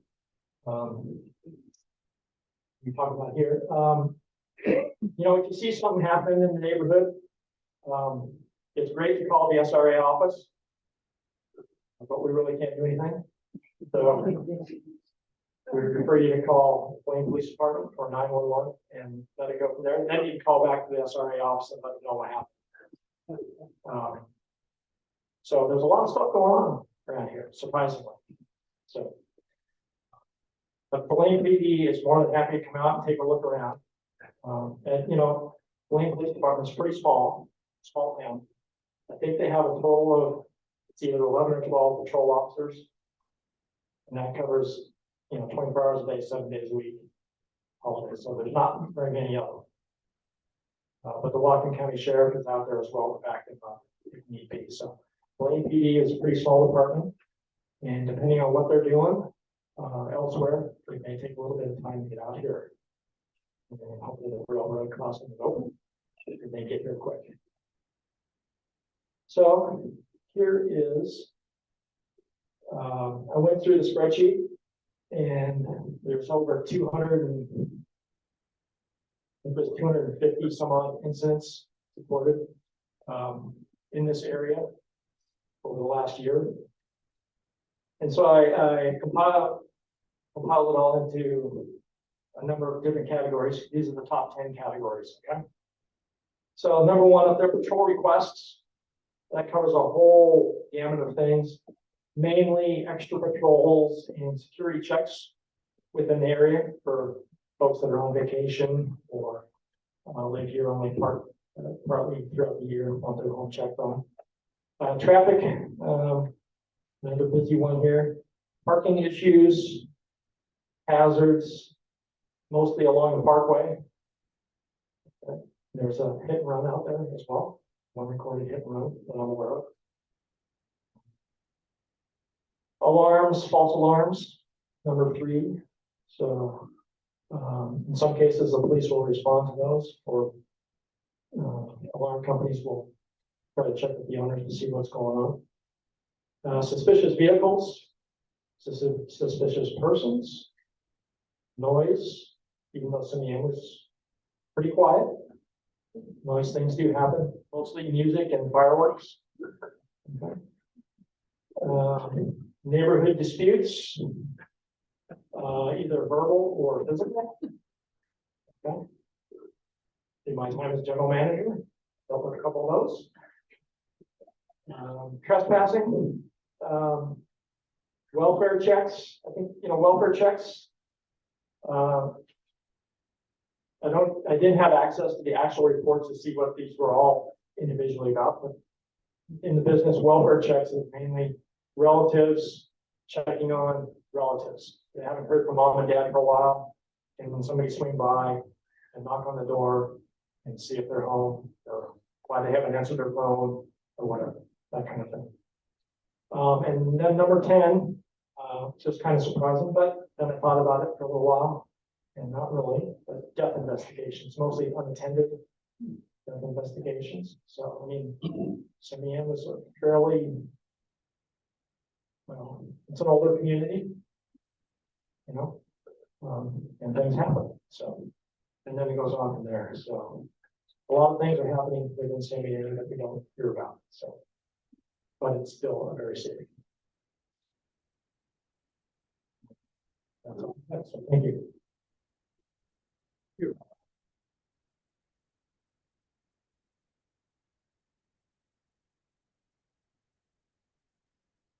Okay, next we've got the election committee. Who is presenting for the election committee? Do we have somebody? I'm here, April. Okay, great. So Can you hear me? I'll introduce Pilar Whitmore. She's on Zoom. Who will present the election committee report. Okay. Pilar, Hi, good morning, everybody. Are you done? if you go ahead, I'll move through the slides for you. Okay, thank you. I'm sorry I can't be there in person. I'll do my best giving you all the information on Zoom. We have had 4 members of the committee, myself, Suzanne Dugan, and Yale Wise, with Valerie Norris exiting the committee on September 18th. Because her husband is now a member of the board and nobody's allowed to be a part of the committee if a spouse is on the board. Okay. The first thing we did this year was to simplify the selection process for special election for filling vacancies on the board of directors. This, we wanted to simplify it so that we could go through the process faster and it was going to be more convenient for the board of directors and the candidates as well. This proved quite useful because we ended up having 3 special elections this year so far. And so 33% of the board of directors that we have now were filled by these 3 special elections. We also consider our major project this year as having created an interactive website. For the first time, the community has an interactive website where they can share their opinions and rights and whatever. And this proved to be quite useful and timely because we have, for the first time, I believe, 7 proposed CCNR amendments, which required a lot of explaining, a lot of for and against arguments, and the website proved very useful for that. We also was able to publish the budget 30 days ahead of the final voting date, long enough for everybody to examine it. And of course, we displayed pictures of the candidates and videos of the candidates so that the community would get a better feel for their personalities and for who they are. Okay, and then what did we do? Now we have, of course, initiated this year's election. And here are the election results. I have to explain ahead of time that there was one typo on one of the election results. I will point that out to you as when we get there. I'm sure the staff never intended for that to happen, but it happens to be a crucial part of the election results, and I'll explain when we get there. Okay, can we move forward, Lori? Okay, we have ratified the budget. there were 1,628 votes cast. 1,407.5 voted to approve the budget. That's 86.4% of the total vote cast. The next slide, Lori, please.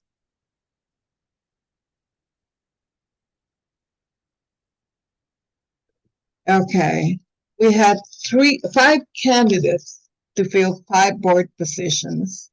And of course, they are all now members of the board. Delia Alberstein, Carrie Clevenger, Tom McDaniel, Rod Needy, and Mohammed Tassim. Congratulations. Next slide, please.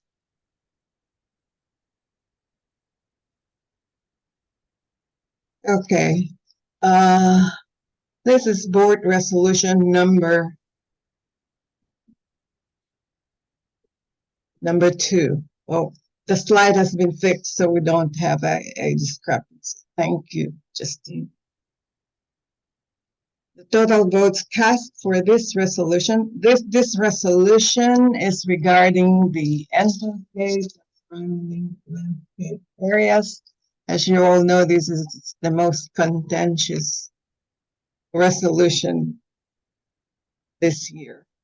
Total votes cast was 1,612 and 1,234.5 voted to approve it, and 377.5 voted to reject it. That translates to 76.58% approval and 23.42% rejection. So this amendment has passed. Next slide, please, Lori.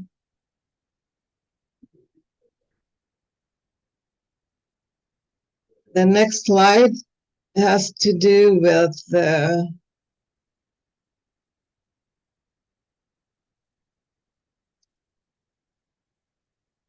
amendments by association. And this one failed.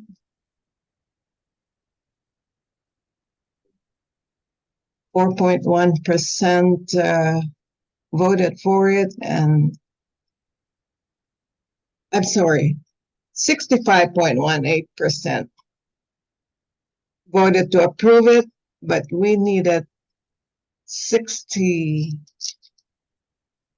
to be approved. We needed 67%. So this barely failed. Next slide, please.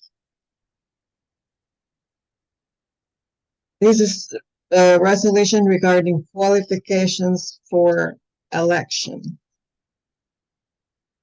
And this one failed too.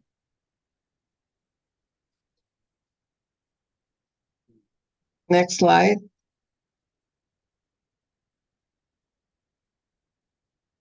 This is a resolution regarding administration. And this one passed. Total votes approved was 75.79%.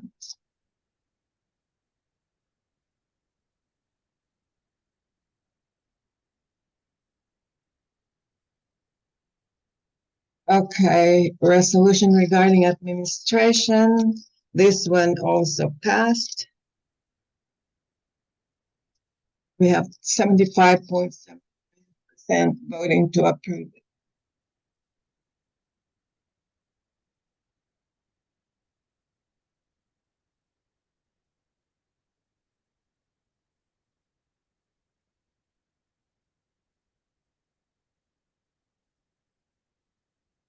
Next slide, Lori.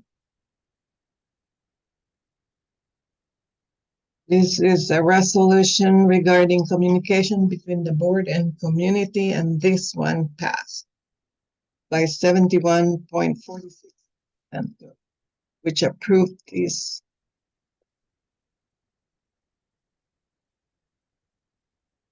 Next slide.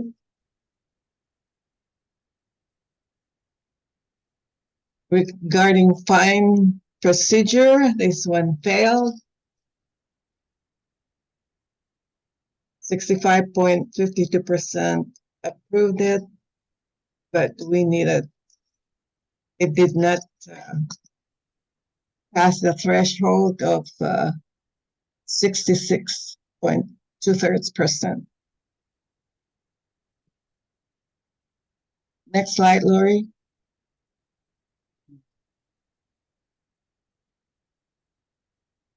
This resolution passed regarding lot maintenance.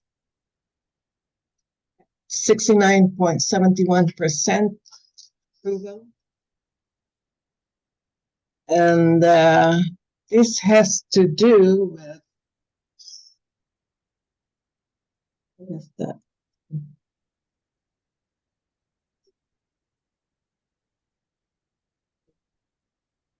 This is the maintenance of undeveloped lots. Okay.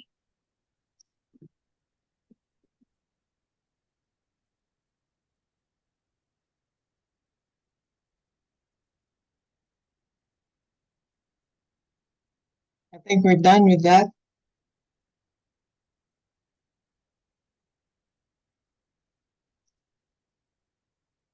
Thanks, Pilar. So before we move into question and answer, I just want to acknowledge a couple of people. I want to thank Dan Rudolph, who has decided to move on to bigger and better things, leaving us in very good shape after his term here, leading the maintenance group. He has been very gracious in giving us a lot of time to prepare for his departure, and he has done a lot of work on a manual to leave us with good documentation that we didn't have before that. And Dan, on behalf of the board, we wish you hope that you get to enjoy the community that you helped make us look at it as good as it looks today. So.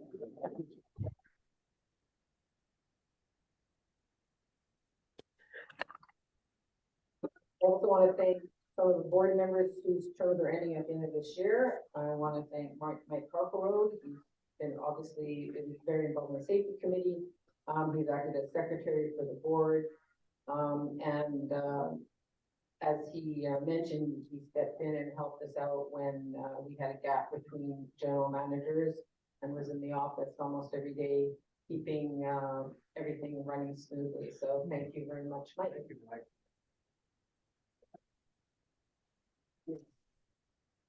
I also want to thank Jim Fitzsimmons, who was the treasurer in 2022, has been involved in the finance committee last year and the communication committee this year.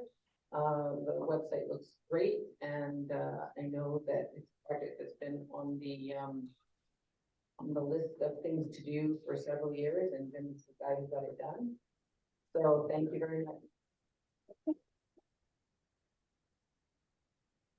And I want to thank Jeff Ferry, who has been vice president of the board in prior years, has done a lot of work on the environmental committee, and is also finishing his term at the end of this year. Thanks, Jeff.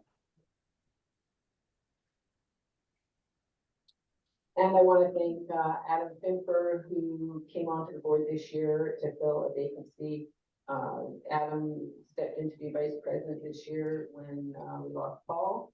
And Adam's term ends at the end of this year as well. So thank you very much to Adam.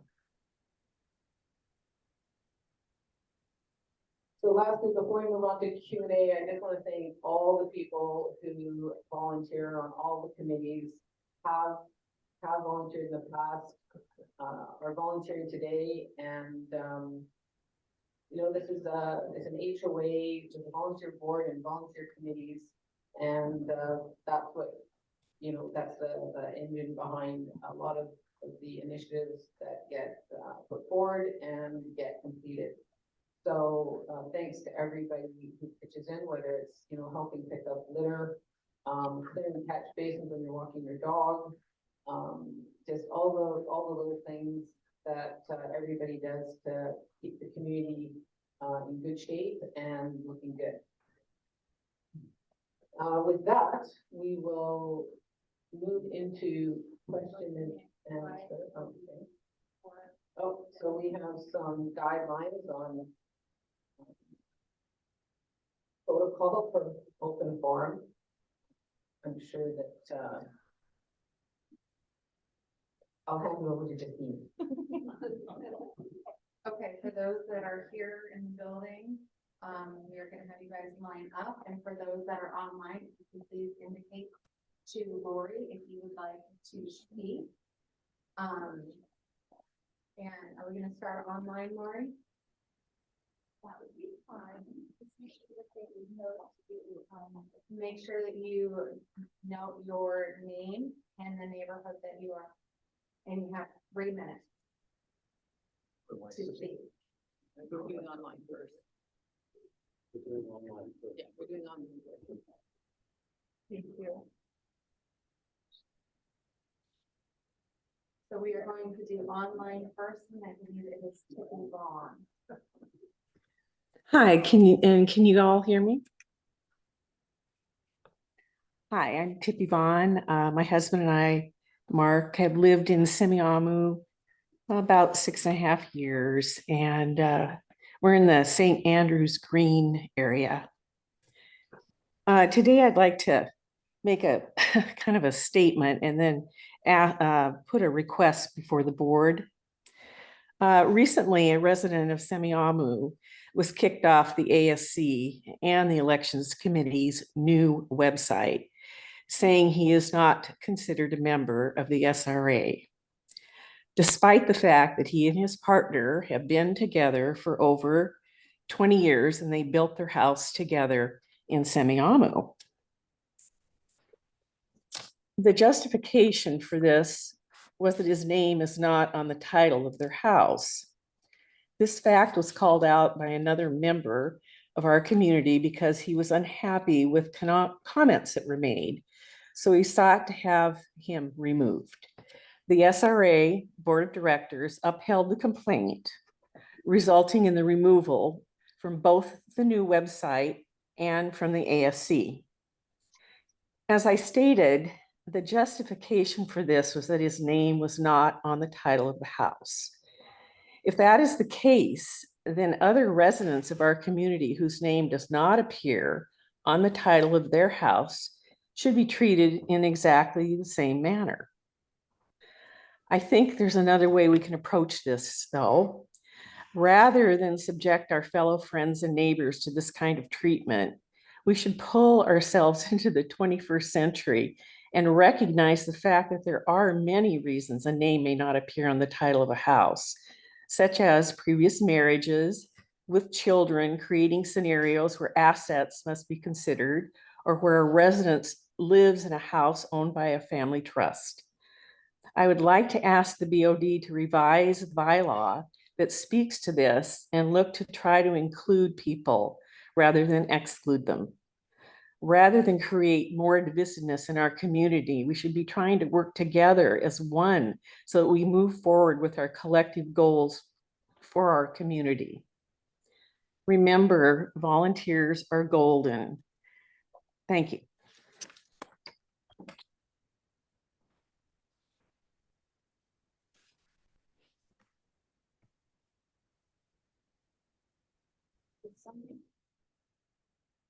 Where do we line up? Well, is there anybody else on moving online? We're going back and forth. Oh, I see. And in person. Is there, We'll just have to stand right here. stand here?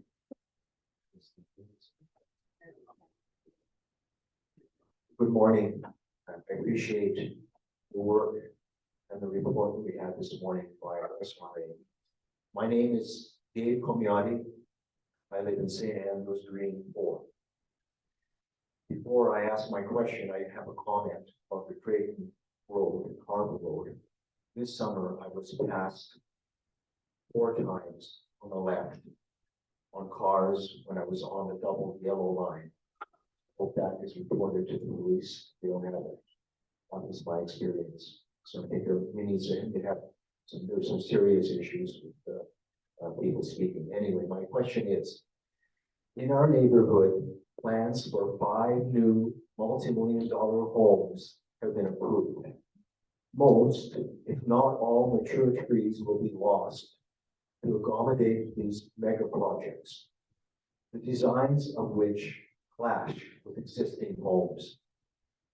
These actions conflict with maintaining the natural beauty and harmonious design of Semiahmoo Road. My question is, will the SRA continue in this direction? Thank you.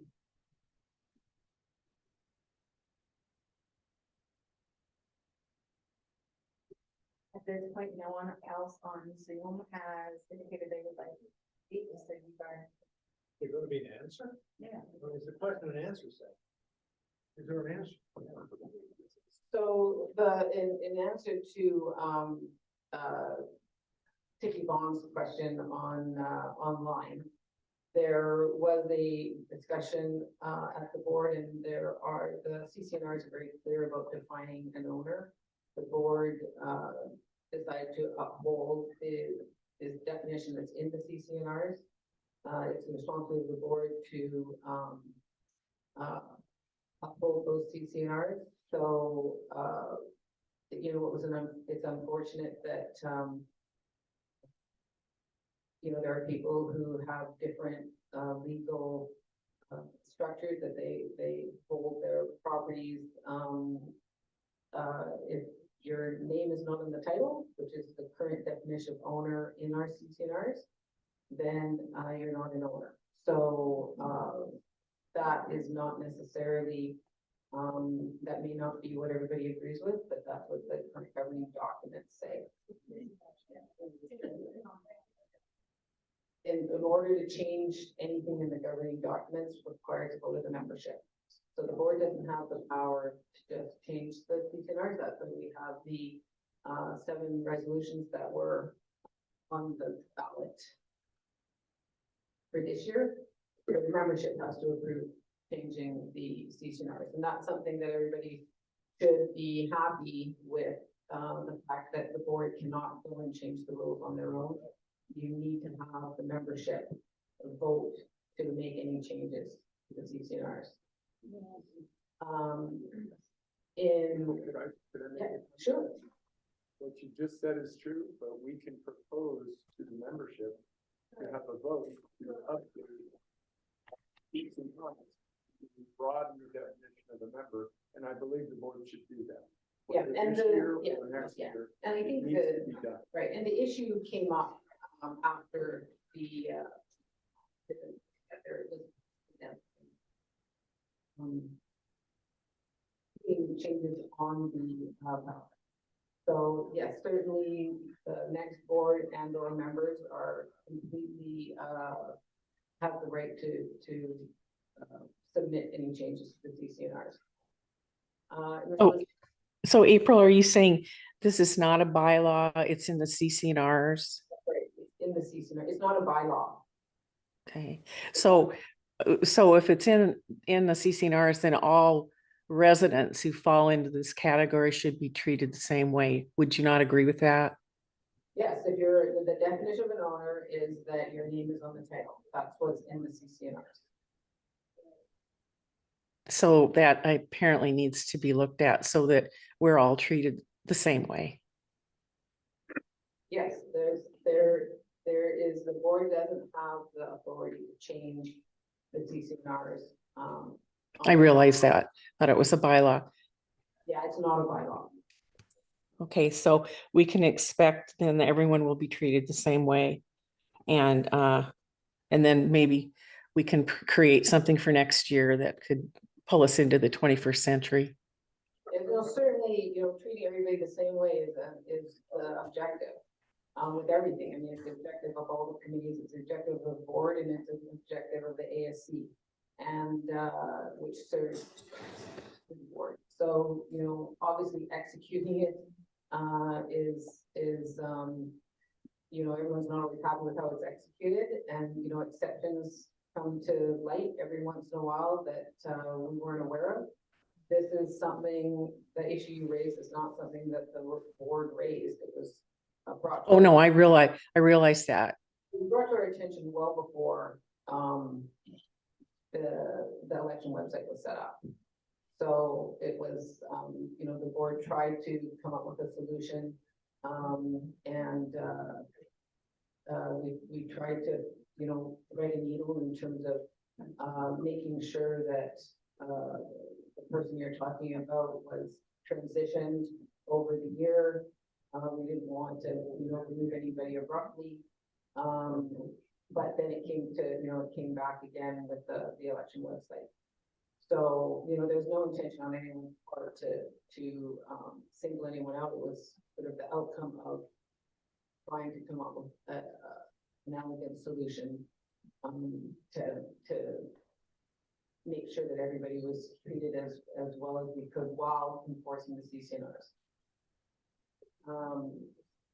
In response to Gabe's question, I'm not aware of the exact design of the homes that you're talking about. So I can't really comment on their appearance. But I know that falls clearly under the ASC to be reviewing those homes, and they will be applying the criteria that is in the CCNRs as well. And there's a certain amount of latitude and judgment that the ASC has in applying the guidelines. So I'm gonna have to refer you to the ASC, and I'd be happy to follow through on it with you. Yeah. We have a comment on, Bond's, comment. Will we be checking now to verify that people are on the title in order for them to vote? That's an amendment. Will that be something that the board is gonna start doing? So the question for people who aren't in the room, the question is the board gonna start checking title on all of the homes? That's something that the board can discuss. I mean, there has been, so the philosophy that has been followed in the past years, and when things are pointed out, the board or the committees deal with them. We haven't been proactively, you know, going out and looking for violations and then addressing them. We've had more of a philosophy of having violations brought to the attention of the SRA. But the next board meeting, we will discuss how to proceed in terms of the definition of an owner. So if anybody else has any other questions, I think we're queuing up over here. Do you want to come this way?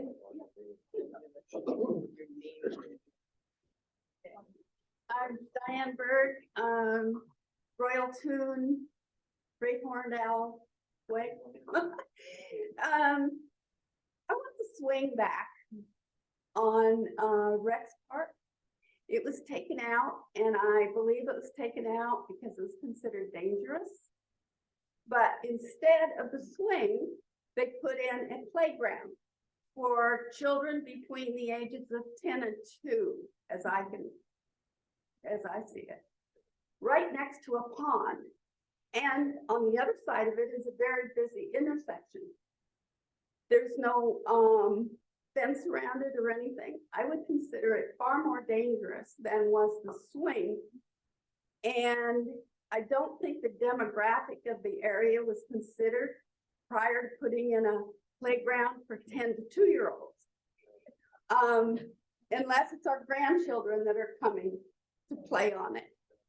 I did enjoy the swing. There were 2 swings. They were old-fashioned. They were very sturdily built. They were quite a ways further from the pond so that old people don't fall into the pond. I do not understand how they were considered dangerous or more dangerous than a playground for 10 to 2-year-olds. That's it. Thank you. Steve Haynes? Oh, sorry, we have somebody online. Oh, Kurt Hagman. Kurt, you're on. Hi there. I just wanted to ask a question about what happened to the governance committee. Unless I missed it, there was no report from the governance committee. And I'm concerned because at least one of the resolutions that passed by the membership has to do with lot maintenance that I don't believe should have been enshrined in the CCNRs. That's a policy that should be able to be handled by the ASC. So what happened to the governance committee? So, yeah, we have had a problem with getting volunteers for the governance committee. We don't have a properly constituted governance committee. Last year, there was a governance committee that also had problems with, being properly constituted. It had a number of board members on it, but it didn't have any community representation on it. So we are in need of volunteers for the governance committee. All the resolutions were reviewed by legal counsel to ensure that they were, that they could be incorporated into the CCNRs if they passed. That resolution that you're talking about was reviewed and signed off by legal counsel.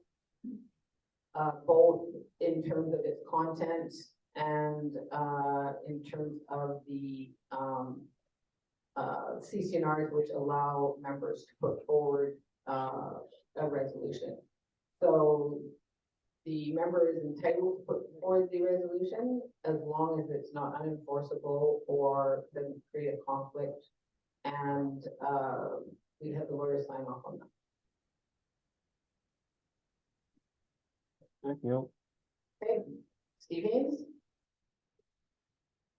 I'll volunteer for the governance committee. I'm Steve Haynes. I live at 5416 Goldfinch Way in Drayton Hillside 1.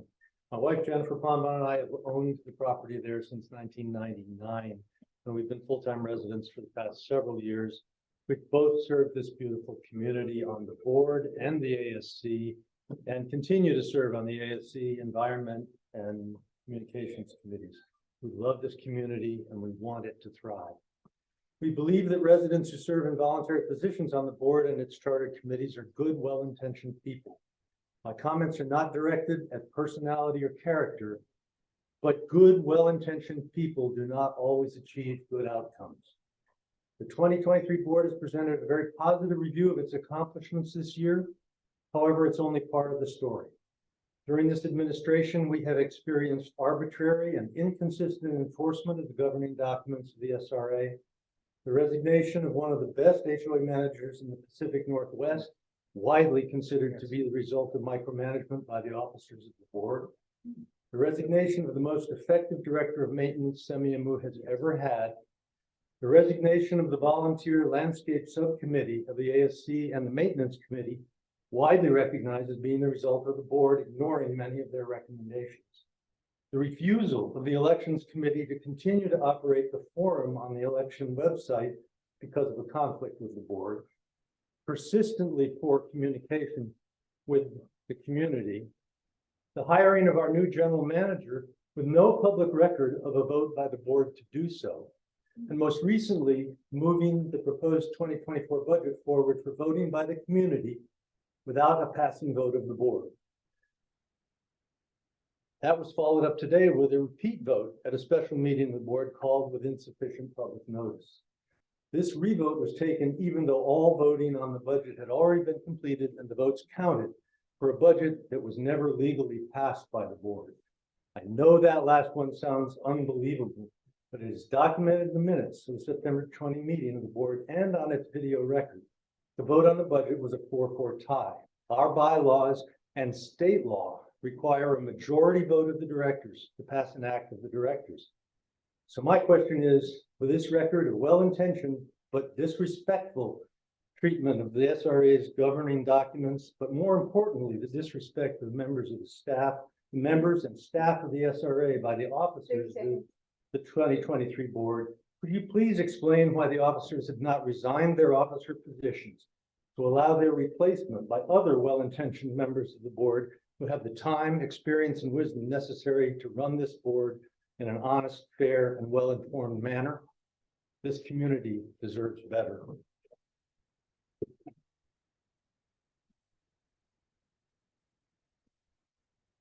Okay, thanks, Steve. I will, obviously, everybody is entitled to their opinions on various events that happen during the year.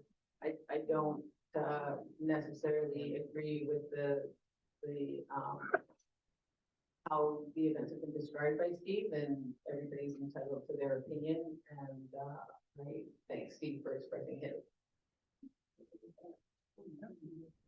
Next, do we have anyone else online before we go to the next in person? Okay, Jennifer? Thanks, Jennifer Kleinbein, 5416 Goldfinch Way. I would just like to know what has happened to the plan to collaborate with the residents of Boundary Ridge and Boundary Estates to repair, remove, and or replace that awful trashy looking wooden fence along Semiahmoo Drive and Semiahmoo Parkway. This was first discussed approximately a year ago, and nothing more seems to have been discussed or done. It looks terrible and does nothing to enhance our property values. Thanks, Jennifer. The fence that you're talking about was raised and discussed at the board. At the time, there was an action item that was assigned to the general manager, David Franklin, to get together with the members of Boundary Ridge. And unfortunately, I think it was in July that we discussed it.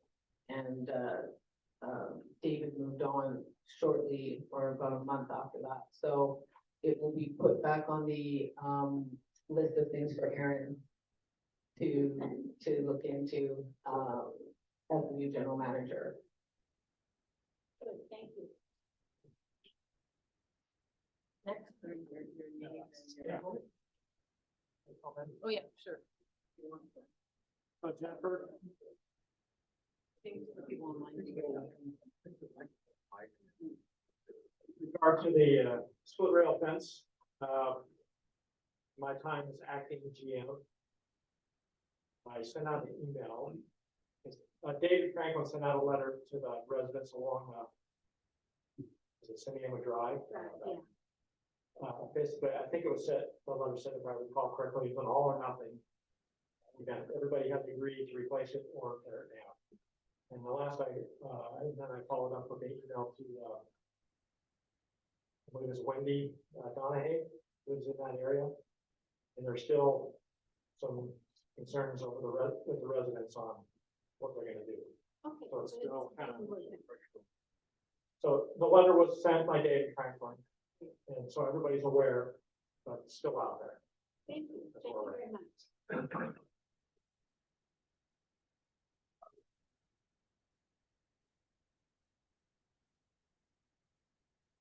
Good afternoon. I'm Scott Gordon. My wife and I own and reside in the Marion condominiums for about a year.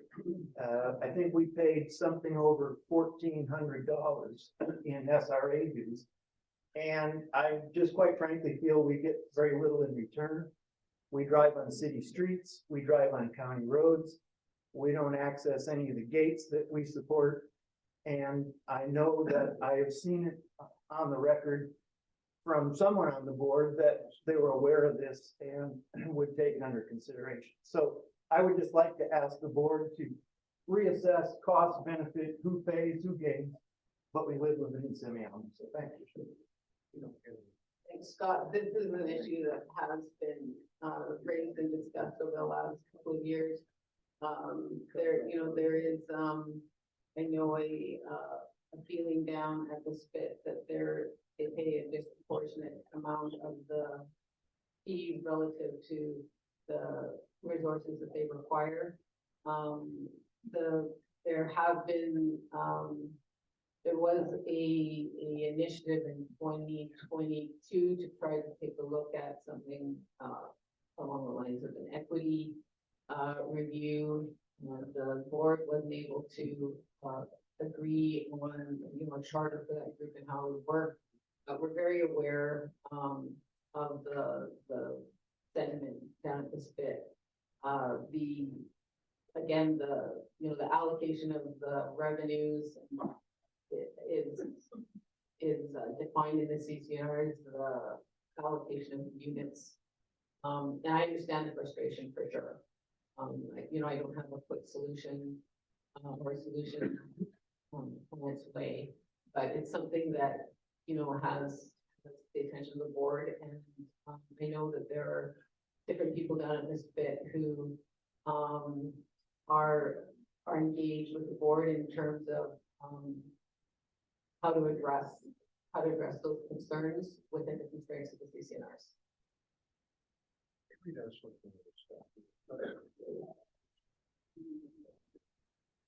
Michel Martin, 8608 Great Northern Home, Royal Troon. More observation than any question is that there are two things that was mentioned today, that they say who's an owner and who's not, who can work on the board or can work in committees and all that. And I like the idea that it's only homeowners that are shown on the title. Now, it's a pretty easy solution. If you want to add your name to the title, you can do that.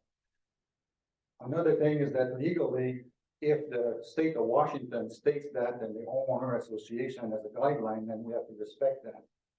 And the other one that is also a word of caution, I guess, is that there's a motion that passed that everybody will pay for the gates. And that sounds pretty good. The one caution I have is that there are other functions of the subunits of the HOA that are unique to each of the sections of the homeowner association, and they each have their own responsibility. As an example, there are other maintenance expenses which are paid by different sub-owners association of the SRA. Two examples are the bioswale and the private road, which could very well be a large and expensive maintenance issue. Note that in the case of the private drive and driveways providing access to Drayton Harper Road, only lots number 17 to 24 are responsible. Not all 24 lots, as per the Drayton Hillside Phase 2 Sub-Owner Association, are a 5.3 brackets delta. So before we change or think about changing any other of these owner association, make it responsibility for the old SRA, we have to be cognizant of those expenses. Thank you. Thank you, Michelle. Next is Helen Worthy. Thanks, April. Good morning or good afternoon. I'm Helen Worley, Pacific Village, Lot 17. I'm confused. And it was something that Steve Haynes said, and it was about the vote on the budget. The budget has to be approved by the board, I think in August, by a vote of the board, and it is then sent to the membership for our ratification, as we know. Okay, now, there was reference to a vote of the board at the August meeting for all, which is a tie. I believe then I read that it was 5-4, and I'm not sure how that worked if there were only 8 people there. But then I also understand that this morning, and I couldn't attend the Zoom meeting because I'm in the car trying to get here, that there was a vote to approve the budget, which should have been done in August, was done this morning, and I believe the vote was 6-2. That does not compute. I'm not a lawyer, but I have a little bit of board experience over the years. That doesn't compute. That says to me, there would not have been a need for the meeting this morning if the budget had been appropriately, properly, legally passed in August. So I need someone to give me an answer. If it's going to be you, April, and if there's a lawyer in the house, I really appreciate it. Thanks, April. Thanks, Helen. So yeah, there was the board did vote on the budget that was put into the ballot for approval by the membership. The vote was tied 4-4, and at the time the board decided to pass the budget based on an assumption that the president could cast a casting vote. And so it was pointed out, that we didn't have a majority, approving the budget. I went back and I talked to all the board members.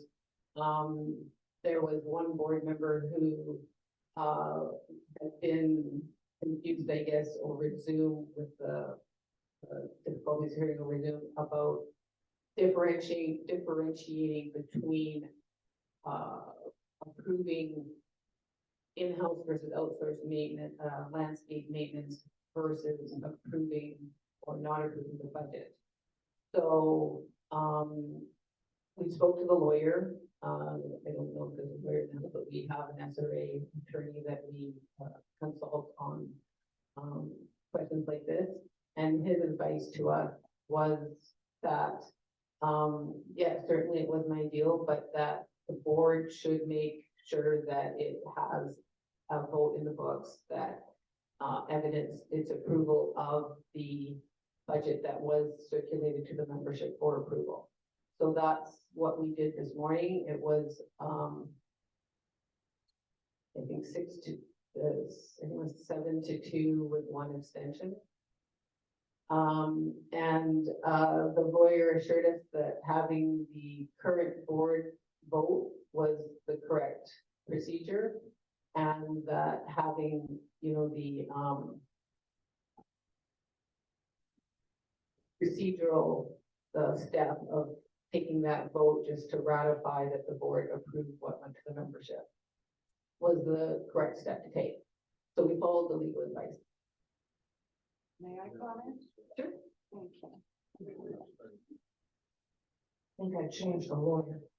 I find that just appalling board governance procedure that you would do that. I find it further appalling that the president has 2 votes, never on any board I've served on, and I've been a director, a vice president, and a president on a number of boards. I just find that appalling that the membership was actually sent a document which was not properly approved, asking for our approval. So we voted for something that said you're ratifying a vote. Well, that vote was not correct. I don't know what the remedy is, but I think that this is a really serious challenge, and I hope that certainly in the future, no member of the board gets to vote twice on the same motion. It is deplorable board governance. So, I can assure everybody that at the time that the board, you know, in retrospect, the procedure we followed at the tie vote was, in retrospect, we regret that that's how we ended up approving the budget. However, the membership does not ratify what the board approves.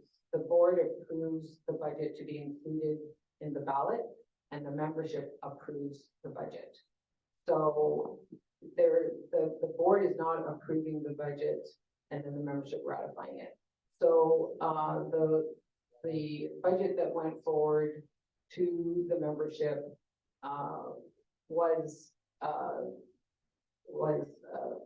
the budget that was circulated was the one that the board approved. Read the agenda. So the association resolution to ratify the budget. So, That is yeah, it. yeah, but the membership actually approves the budget. No. So and the membership is the only group that has the power to approve that. So like I said, we regret that the procedure was involved. It was not done with any, intention to deceive anybody or to take a shortcut on anything. The budget that was approved by the membership is a budget that has been approved by the board. There was a misunderstanding at that board meeting in terms of what the vote was on and separating some of the components of the vote. And the actual vote this morning just confirmed that it was a board approved budget. would we do it again same way next year? Absolutely not. It was, it was a one-off. And error. Yeah, sure. One of the problems that we have. People to hear you. Sorry.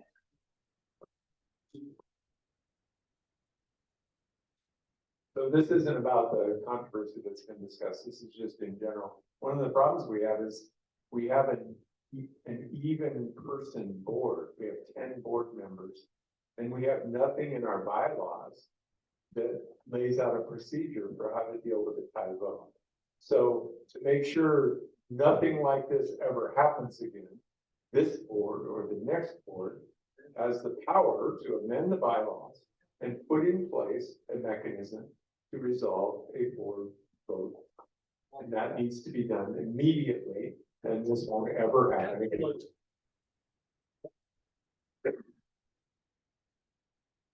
Okay, next. Stan. Okay.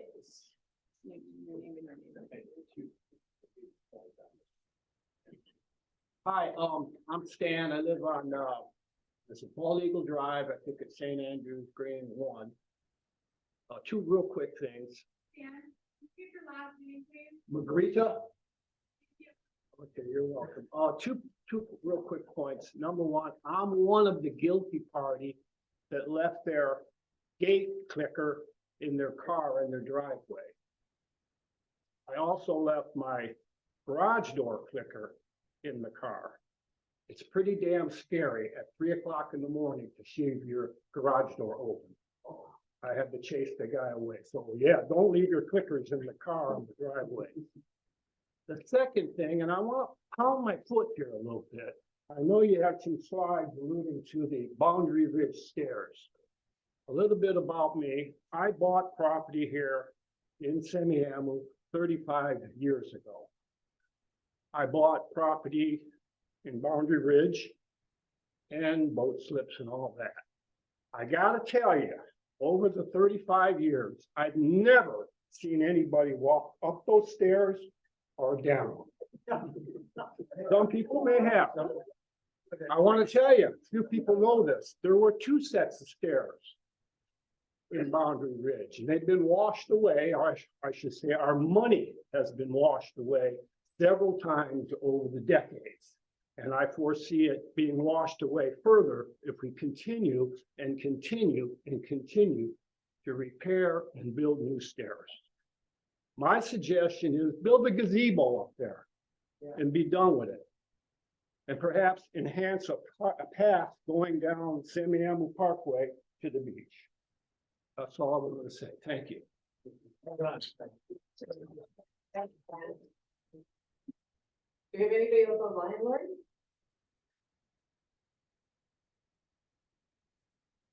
Okay. We have a suggestion that we adjourn the meeting from the audience. So, the board is here, the general manager and some staff are here. I'm happy to stay and talk to anybody who wants to have any further discussions. Any of us can be reached to the office. Thank everybody. We'll adjourn the meeting.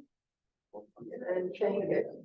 12:26, according to Aaron, and thank you very much for taking time out of your weekend to come and join us at our meeting.